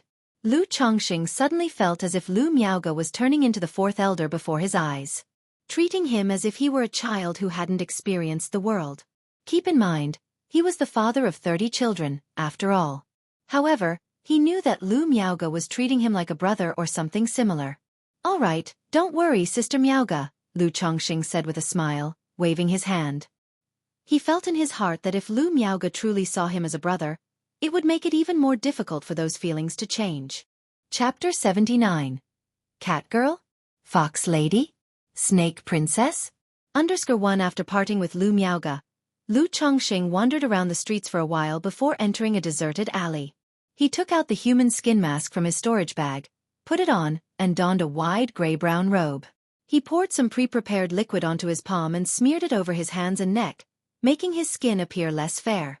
In an instant, his handsome and dashing appearance changed into that of an ordinary-looking youth with dark skin. Still, his stature remained tall and slender. This was a basic disguise technique he had learned from Li Feiyu. It wasn't very sophisticated, but it was sufficient for his needs. Then, Lu Chongqing took out a talisman from his storage bag and used it on himself, causing his spiritual power aura to retract. A middle-grade aura concealment talisman. Its effects were the same as the aura concealment technique, but it was several times more effective than the aura concealment technique that Lu Chongqing had just started to learn. Unless it was an energy refinement late-stage cultivator using the spiritual eye technique, they wouldn't be able to perceive his cultivation level. This was also why Lu Chongqing usually didn't spend too much time and energy on cultivating spells. For one thing, it was too time-consuming and effort-intensive. On the other hand, many times, talismans could be used as a substitute. Sigh, sometimes being handsome is also a kind of trouble, he sighed, stepping out of the alley. Lu Changsheng's good looks and exceptional aura made him very memorable, which could be problematic. If he were to sell talismans and later be recognized as the owner of the Lu family spiritual talisman shop, it would be awkward to explain. So it was better to change his appearance and conceal his aura, making him look more ordinary. Although this disguise technique was very basic and even a bit rough, and some people might recognize the disguise, as long as no one saw his true face or remembered him, it should suffice. Having left the alley, Lu Chongqing made his way to the entrance of a street. He saw several youngsters squatting there, looking around with signs that read guide. Before he could approach, one of the youngsters came up to him enthusiastically, saying, "Senior, do you need a guide? I grew up in Nine Dragons Market and am very familiar with every area. Whatever you want to know or purchase, I have all the details." The youngster spoke with enthusiasm. Although Lu Chongqing had disguised himself and concealed his aura, making him look just like an ordinary person, these youths, who made their living in Nine Dragons Market as guides, naturally had a certain insight. They could tell at a glance that Lu Chongqing was interested in hiring a guide. Even if he wasn't interested, at most, it would just be one wasted question, no loss at all. "How much do you charge for your services?" Lu Chongqing nodded and asked. "Senior, I only charge 1 spirit stone for a day," the youth immediately replied. A spirit stone weighs 10 liang. After the spiritual energy inside is consumed, the weight will become lighter. During the mining of spirit stones, there will also be some broken fragments known as spirit stone shards. These units of spirit stones are seldom used by cultivators. They are relatively common only in marketplaces like this one. "Okay, then take me around. You have change for spirit stones, right?" Lu Chongqing asked upon hearing this and took out a spirit stone he had previously used that weighed around 4 or 5 liang. The youth showed a hint of regret in his eyes but immediately responded enthusiastically, "Yes, I do." After taking and examining the spirit stone, weighing it briefly, he then took out 2 spirit stone shards and handed them to Lu Chongqing. The youth then said, "Senior, may I know what you are looking to buy or learn about?" "Take me to the stalls where they trade," Lu Chongqing said. "The trading stalls are on Southwest Street. This way, please, Senior. It's about a half-hour's walk from here to Southwest Street. If you have anything specific you wish to purchase, you can also tell me. I know of quite a few shops where the quality of the items is guaranteed," the youngster continued. As guides, the real money was in taking cultivators to spend in shops. "Is there any shop in the marketplace that sells rare treasures and exotic goods?" inquired Lu Chongqing. "If Senior wishes to purchase rare treasures and exotic goods, you can go to Qingyun Commerce Guild and Myriad Treasures Pavilion. Not only are their prices reasonable and their selection vast, but the quality is also guaranteed. If Senior wants to spend a little less money, I also know quite a few shops selling rare treasures and exotic goods with guaranteed quality that I can take you to," the youngster said immediately. Even though he wanted to earn money by bringing customers to shops, he wouldn't blindly lead others astray. He couldn't afford to deceive people. After all, he was just a mortal. If he dared to deceive a cultivator and was found out, it would mean certain death. "What if I want to sell some talismans? Are there any shops that will buy them?" Lu Chongqing asked in an even tone. Hearing that Lu Chongqing wanted to sell talismans, the youth immediately realized that Lu Chongqing might be a talisman master. However, as a guide, he naturally wouldn't inquire further. His job was to provide information. He promptly said with respect, "Senior, most of the spiritual talisman shops in Nine Dragons Market will buy talismans. Then, are there any well-reputed talisman shops in the marketplace?" Continued Lu Chongqing. "Actually, to be able to open a shop in the marketplace, they all have a good reputation, But if we are talking about the best reputation for talismans, naturally it's the Tianfu Pavilion of the Shen family. Their talismans not only guarantee quality, but they also often have special offers. However, they don't usually buy talismans from outsiders. Next would be the shops of families like by Lake Mountains Yu family, Qingzhou Mountains Lu family, Red Leaf Valley's Chen family, and Wugong Ridge's Zhang family. Their quality and reputation are guaranteed, the youngster said. If Senior is looking to buy talisman paper, I would recommend the Lu family of Qingzhou Mountain and the Chen family of Red Leaf Valley.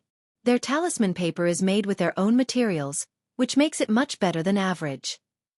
Chapter 80. Cat Girl? Fox Lady? Snake Princess? The youth spoke incessantly. Upon hearing Qingzhou Lu's spiritual talisman shop, Lu Chongxing nodded slightly. He knew that what the young man said was quite credible, and it was almost the same as what he had learned yesterday from Zhang Shan's account of the shop. White Jade Tower? At that moment, Lu Chongxing saw a quaint and ancient-looking pagod-like building not far away. The sign on the building bore the 3 characters White Jade Tower, reminding him that Hong Yi had mentioned spending a considerable price to buy his 2 favored maids, Zhou'er and Shu'er, from there. Seeing Lu Changsheng's gaze toward the White Jade Tower, the youth immediately spoke. Senior, White Jade Tower specializes in matching matrimonial alliances, introducing wives and concubines, and selling maids. If Senior is thinking of taking a wife or concubines, or purchasing maids, you can visit White Jade Tower. White Jade Tower is also an established brand. I've heard that it's not just in 9 Dragons Market, but has branches in many marketplaces and even in Immortal City. The youth spoke saying this. Oh! Lu Changsheng's eyebrows raised on hearing this. He couldn't help but wonder internally if the White Jade Tower, where Hong Yi had purchased Zhou'er and Shu'er, and this White Jade Tower were the same establishment. Just different branches? Then the business of this White Jade Tower was indeed quite extensive. The next time he received a letter from Hong Yi, he could ask if it was the same White Jade Tower. Does White Jade Tower have any wives, concubines, or maids with a spiritual root? Lu Chongxing inquired. He naturally wouldn't forget about searching for a fairy. After all matters are but passing clouds, and only taking wives, concubines, and bearing children is the true path. He was quite satisfied with Zhou'er and Shu'er, whom Hong Yi had gifted him. If he could use money to buy obedient and sensible maids with spiritual root, that would be the best outcome. Of course, there are some with spiritual roots available, but they are a minority. Most are just exceptionally beautiful and have a gracious temperament, either descendants of cultivators or ordinary humans, the youth replied. I've heard that inside White Jade Tower, there are not only women from the human race, but also those from other races and the demon race, although I am not too clear about the specifics and the prices. If Senior is interested, you could go in for more information. The youth spoke again. Not only the human race, but also other races and the demon race. Lu Chongxing knew that the 2 girls Zhou'er and Shu'er sent by Hong Yi were from other races. Now hearing that there were also demon race girls, he instantly thought of creatures like cat girls, fox women, and snake maidens. Lu Chongxing gave a nod, not asking further, and kept the White Jade Tower in his mind. He planned to come back later to take a look and get more information. After all, the women in such a place would likely have hard lives. If he had the ability to help them, he would, saving whoever he could. It would be like saving a life. Better than building a 7-tiered pagoda. Thus, Lu Chongxing chatted casually with the youth as they walked, gathering various information about the marketplace. The pair finally reached Southwest Street where the loose cultivators set up their stalls for trading. Senior, ahead is Southwest Street, where the loose cultivators freely trade. If you wish to set up a stall, you need to pay a spirit stone for the management fee at the fee collection booth up ahead, the youth told Lu Chongxing. Lu Chongxing nodded, thinking to himself that this 9 Dragons Market really did charge for everything. Even setting up a stall required a payment of a spirit stone as a management fee. He arrived at the entrance of Southwest Street, and immediately saw a street lined with lanterns, with neatly organized stalls on both sides. The throngs of people in the middle, bustling like a market in the secular world, with relentless hawking much livelier than the streets he had passed earlier. That will do, your task is completed. There's no need to follow me anymore, I'll wander around by myself, Lu Chongxing said, waving his hand dismissively at the youth. Yes, I take my leave, and I wish Senior great luck and success, that all your wishes come true, and that fortune descends upon you, bringing prosperous and flourishing cultivation, the youth said, bowing and reciting a litany of well wishes. Lu Chongqing, unfazed by these blessings, showed no inclination of giving a tip and continued walking into the street. Seeing this, the youth wasn't disappointed. After all, wealthy patrons were few and far between, and it was rare to encounter even a few in a year. Lu Chongqing didn't rush to sell talismans. Instead, he decided to take a look around first, to see if there was anything he needed or found interesting, and to understand the local prices. Second-hand vestment robes for sale, practically new and without patches. Red-striped tiger meat, tender and fresh, just slaughtered last night. 10-year-old black truffles, 3 spirit stones per pound, a deal of 10 spirit stones for 3 pounds. Brother, need elixir medicines? Freshly concocted ascension elixirs here. Pop one and all worldly troubles will melt away. Each stall was actively advertising their wares. Lu Chongqing followed the flow of people, examining each stall in turn. The variety of items for sale was remarkably diverse. It was a far cry from the standards of the market at Bullhead Mountain, vastly superior in the quality of goods on offer. Most of the items were spiritual objects used by cultivators. And thinking about it made sense. After all, if one had to pay a spirit stone just to secure a stall, then selling junk wouldn't earn back even the cost of the stall fee. Lu Chongqing examined the goods in great detail, directly purchasing any materials suitable for cultivating the 100 Refinements Treasure Body technique. Because he was cultivating the 100 Refinements Treasure Body technique, he could roughly sense the quality of the spiritual materials, so he wasn't likely to be swindled. As for stumbling upon an incredible bargain, that was almost non-existent, not to mention the low odds, because to use the 100 Refinements Treasure Body technique to sense the quality of spiritual materials, he needed to touch them. Merely looking wouldn't reveal anything. He didn't have the eye for it. He hadn't even finished browsing half the street when Lu Chongqing had already spent half of his spirit stones, all used for purchasing spiritual materials for cultivating the 100 Refinements Treasure Body technique. Chapter 81. Cat Girl? Fox Lady? Snake Princess? This made him sigh with helplessness. Money really burns fast. Afterward, Lu Chongqing restrained himself a bit and focused on observing.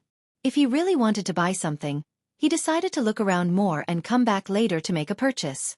During this process, Lu Chongqing overheard someone haggling, chit-chatting, and debating, and he would stand aside and listen if he found it interesting. In fact, as he wandered and listened along the way, he did indeed learn a great deal and broadened his horizons considerably. Fellow Taoist, I'd like to trade this magic artifact fragment for your item. Would you like to exchange? A magic artifact fragment? May I have a look? What kind of magic artifact fragment is this? It's completely useless. I want trade. At that moment, Lu Chongqing's attention was caught by a conversation at a nearby stall, and he turned to look in that direction. He saw an elegant middle-aged man standing in front of a stall, taking back a black iron lump the size of an egg with a rough surface. Fellow Taoist, you said this is a fragment of a magic artifact. Does this fragment have any effects? A woman in blue stepped forward and politely inquired of the elegant man. Clearly, she also heard about the magic artifact fragment and wondered if she could pick up a bargain. There is no special effect. It's just very hard. I once tried hacking it with my middle-grade flying sword magic instrument, and my flying sword ended up with a notch. The elegant man said with a pained expression on his face. His words immediately sparked curiosity among the others who were paying attention. Being able to notch a flying sword magic instrument meant this was no ordinary scrap. Even if it wasn't a fragment of a magic artifact, it was still an extremely rare material. This esteemed brother, I am willing to offer 20 spirit stones for this fragment. Will you sell? Someone spoke up. Won't sell. If you want it, you have to pay at least 100 spirit stones. The elegant man waved his hand dismissively. 100 spirit stones is too expensive, fellow Taoist. I am willing to offer 30 spirit stones. Fellow Taoist, could you use your flying sword to hack it again in front of me? If it really notches the sword, I am willing to offer 40 spirit stones. Another person proposed. However, upon hearing this, the elegant man's face darkened instantly, and he scolded, Scram! Fellow Taoist, may I take a look at this magic artifact fragment? In the meantime, Lu Chongqing also stepped forward and with a bow, he spoke. His 100 refinements treasure body art required heavenly materials and treasures for cultivation. If the piece in front of him was indeed a fragment of a magic artifact, and he could integrate it into his body for cultivating the 100 refinements treasure body art, then he wouldn't just offer 100 spirit stones. Even 200, 300 spirit stones, in his view, would be worthwhile. Even if it wasn't a magic artifact fragment, but some kind of heavenly material or treasure, it would still be beneficial for him. 100 spirit stones, not a single spirit stone less. The elegant man handed over the lumpy black iron piece to Lu Chongqing. Lu Chongqing took the piece, which was cool to the touch and somewhat heavy, weighing at least 20 or 30 pounds. This heaviness of such a small lump of iron also indicated it was out of the ordinary. Lu Chongqing slowly operated his 100 refinements treasure body art. His fingertips reddened slightly as he sensed the essence of heaven and earth within the iron lump. He immediately felt that the essence contained within was far more vigorous than any of the materials he had purchased before. Even though he did not know if it was a piece of a magic artifact, Lu Chongqing was certain it was a good item and that purchasing it was unlikely to result in a loss. Fellow Taoist, I don't have enough spirit stones on me. Could I use these 2 superior grade talismans to offset some of the spirit stones? Lu Chongqing said calmly, taking out 2 superior grade talismans from his sleeve. He currently had only 140 spirit stones left on him. If I buy this shard, I won't have enough spirit stones to buy anything else. So I'll try bartering with goods, while also using up some of the talismans I have on me. As I've wandered around, I've seen quite a few exchanges of goods for goods.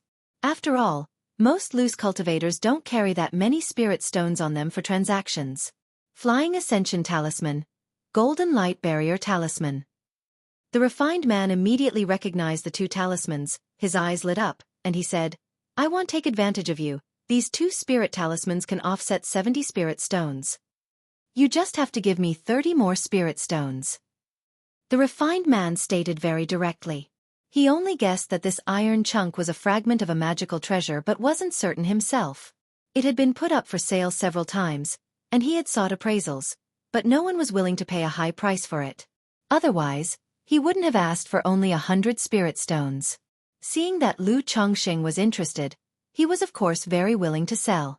All right, but I'd like to see the notch on this iron chunk that you said was chopped by flying swords.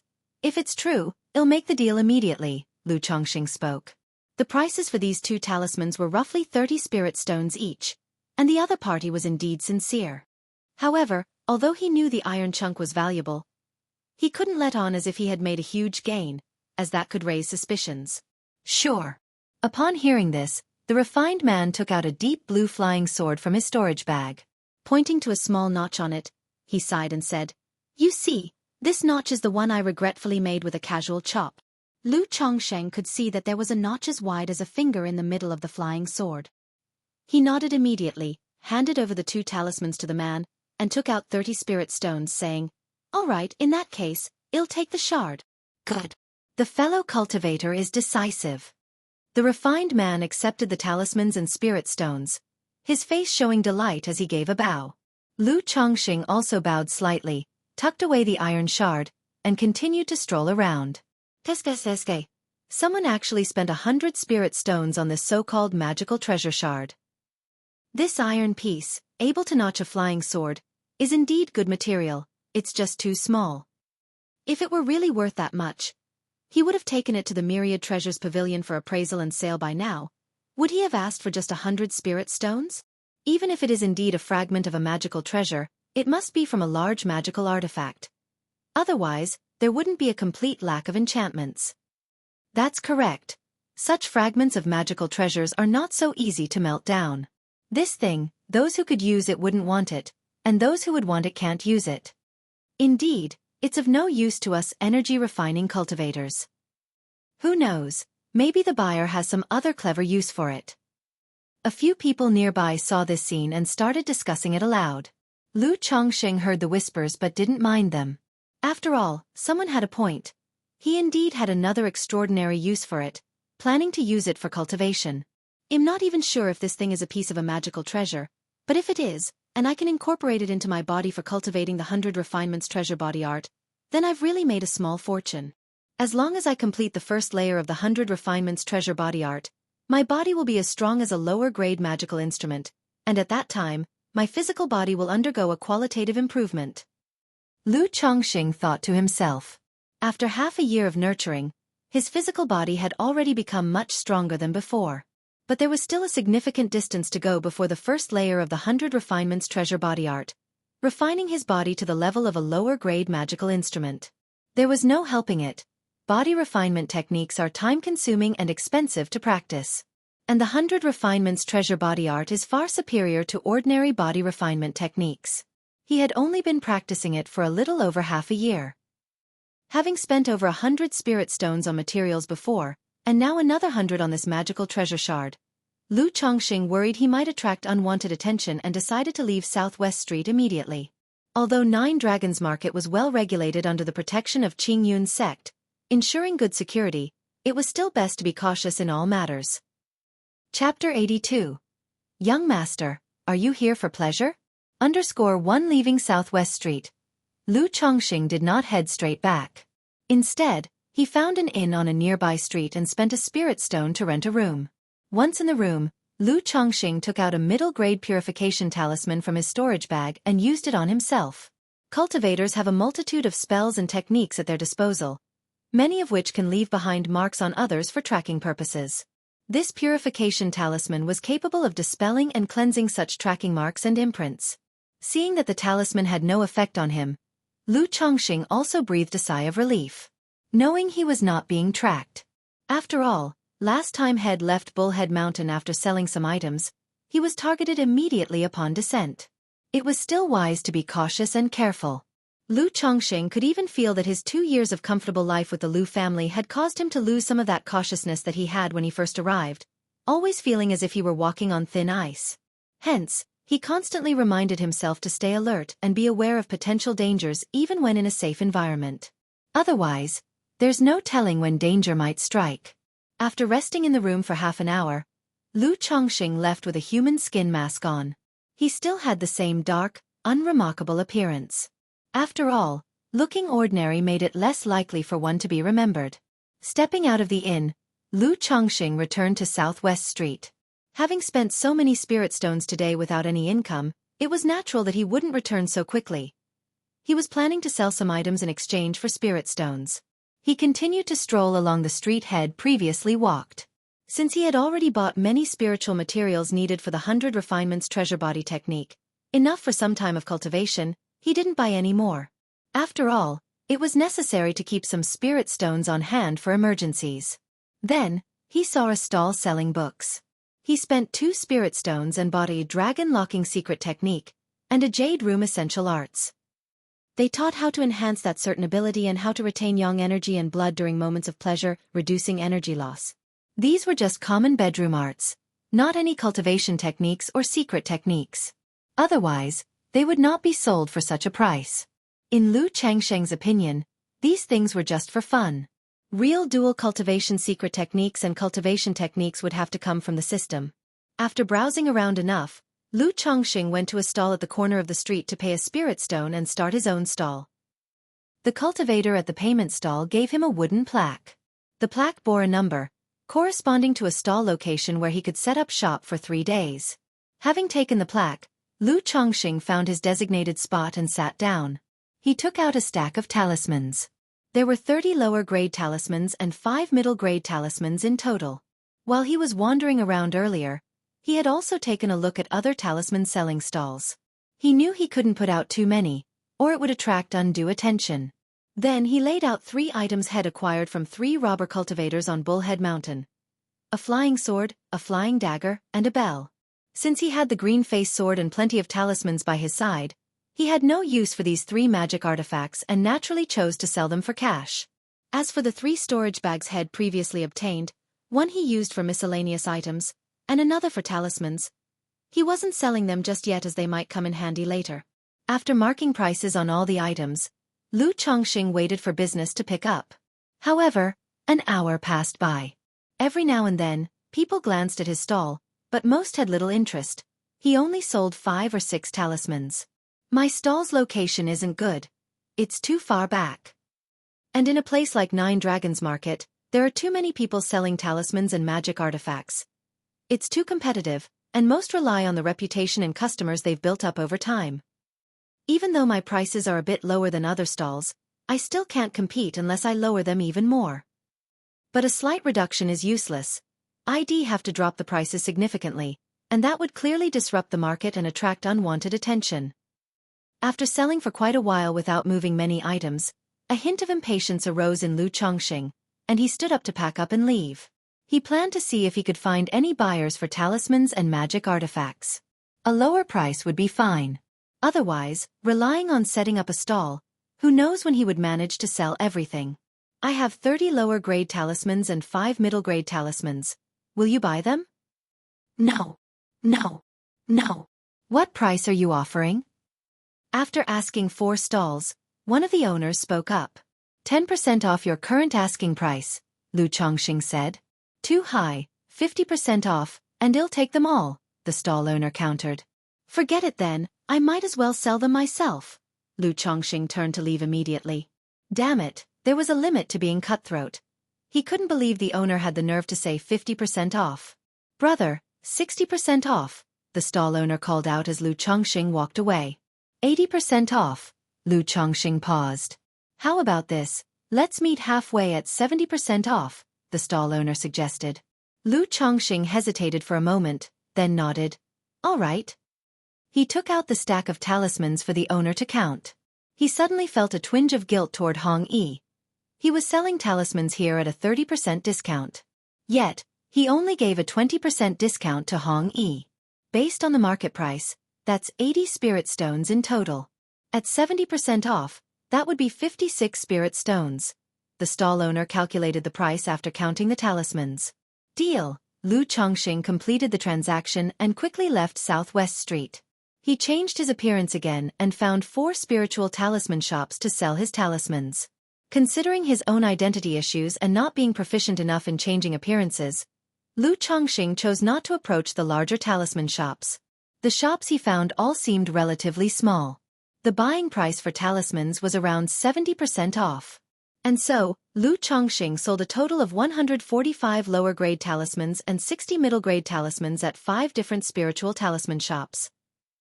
Chapter 83. Young Master, are you here for pleasure? In total, I've gathered 366 spirit stones. After walking out of the last spiritual talisman shop, Lu Chongqing didn't continue selling. It's the same old saying, there's plenty of time, so it pays to be a little more cautious. With over 400 spirit stones on hand, that should suffice for quite a while. Besides, I only had a total of 5 human skin masks on me. And with this move, they're all used up. After leaving the last spiritual talisman shop, Lu Chongqing didn't bother changing his clothes and went straight to a nearby magic artifact shop to ask if they were buying artifacts. Upon hearing that they were, Lu Chongqing took out 3 magic artifacts. Although these 3 magic artifacts seem intact, they have obviously been used for a long time and have clear defects. They might break while being used. If friend wishes to sell them, our shop is willing to purchase each for 30 spirit stones. The shopkeeper of the magic artifact shop inspected the 3 magic artifacts that Lu Chongqing had and then quoted him a price. What a rip-off! Upon hearing this, Lu Chongqing couldn't help but mutter this sentiment in his heart. He had examined the 3 magic artifacts thoroughly himself. All one could say was that the 3 robber cultivators from Bullhead Mountain had been extremely careful with their artifacts, and there were no damages. To describe them as 90% new would not be an exaggeration. Yet the initial offer was only 30 spirit stones each. Then forget it. The lowest I'll go for the 3 pieces is 120 spirit stones. Lu Chongqing shook his head, stated his bottom line, and pretended to walk away. That's too high. 120 spirit stones is too much. How about 100 stones? Well, take all 3 for 100, the shopkeeper said, seeing Lu Chongqing's actions. 1 step, 2 steps, wandering steps. Seeing Lu Chongqing about to walk out the door, he added, 110, truly the lowest price. You won't find a better deal elsewhere. But as Lu Chongqing actually started to leave, the shopkeeper immediately went out and called, 115 spirit stones. Deal. Hearing this, Lu Chongqing felt it was close enough to his expectations. Tough it was acceptable, and stopped in his tracks. He exchanged the 3 magic artifacts for 115 spirit stones. At that moment, Lu Chongqing noticed a pair of azure boots in the shop that matched his magical robe quite well. Pointing at the boots, he asked, "Shopkeeper, what kind of magic boots are these? What effects do they have?" These boots are a middle-grade magic artifact, crafted using the fur of a green-winged wolf demon beast. They come with 6 major effects: size adjustment to fit, dust avoidance, self-concealment, light body, stepping over waves, and the wind control skill, the shopkeeper promptly explained. Middle-grade magic artifact? Lu Chongqing gave a slight nod as he asked, "May I try them on?" "Of course you can," the shopkeeper replied with a smile. He took out the magic boots from the counter to let Lu Chongqing try them on. The boots weren't heavy, quite thin and soft, and lined with fine fur inside. Upon putting them on, Lu Chongqing's initial feeling was of utmost comfort, softness as if they were barely there, and it seemed as if his whole body had become much lighter. That was the weight lightening effect of the boots. It was as if he had a permanent light body skill acting on him.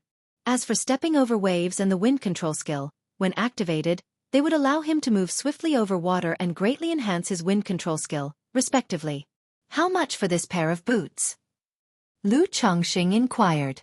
He was quite satisfied with these boots, not just in terms of style and effect but also due to their comfort. If he were to encounter trouble in the future, these boots would allow him to make a quicker escape. This is also the first sale of the day for our shop. The original price was 210 spirit stones, but since we just did business with you, friend, it will be 200 stones for you, the shopkeeper stated. That's too expensive. A normal middle-grade magic artifact goes for just 150 spirit stones. Would you sell for 140? Lu Chongqing went straight into bargaining. Just now, when he offered his 3 artifacts, the other party's opening bid was 30 spirit stones each. It was obvious there was a lot of room for negotiation. And besides, forget about his previous lives' purchasing experiences. Just from his most recent rounds of shopping, he knew well that bargaining was essential. If you agree too readily to what the seller says, they might even talk behind your back and consider you a sucker. That's too low. Not only is this pair of boots made from the pelt of a green-winged wolf, it also contains spiritual silkworm thread. The craftsmanship, dyeing, and embroidery of the magic circles are all extremely meticulous. If friend is interested, I can go as low as 195 spirit stones. The shopkeeper recounted a litany of features and made a counteroffer. Eventually, after some haggling, Lu Chongqing managed to get the boots for 160 spirit stones. After purchasing the boots, Lu Chongqing took another look around the shop to see if there were any artifacts suited for his use. He felt his means were too limited and that he needed to arm himself with more methods of self-protection. He then spent 63 spirit stones and 210 spirit stones in the shop to buy a lower-grade magic artifact, 100 Changes Mask, and a middle-grade magic artifact, Chill Jade Spiritual Pendant. The 100 Changes Mask, once tailored to the face, could be freely altered to another visage, and unless it was a cultivator in the late stages of spirit refinement using the spiritual eye technique, nobody could detect anything. With this magical mask, he needn't bother buying ordinary human skin masks anymore. And the Chill Jade Spiritual Pendant, when worn, provided clear-mindedness, concealed spiritual power, masked one's aura, and shielded against divine sense probing. Moreover, in dangerous situations, it could passively generate a body-protecting shield capable of withstanding a hit from a cultivator at the middle stage of chi refinement. "Take care, friend," the shopkeeper said, smiling while he saw Lu Chongqing out of the store. "Sigh, money really burns a hole in your pocket, doesn't it?" After exiting the shop, Lu Chongqing sighed. Just a while ago, he thought the substantial sum he had would last a long time. But in the blink of an eye, he had almost spent all the money from selling talismans and magic artifacts, with only a little over 100 spirit stones left. He didn't have enough to buy new artifacts or materials for talismans. Isn't money meant to be spent anyway, and you can't skimp on upgrading your equipment? In about 10 days to half a month, he'll come back and sell another batch of talismans, and then he'll have money again. You're tuning in to the Xiaofan's Wuxia Tales YouTube channel. Don't forget to subscribe and join us on this journey to catch the most captivating stories.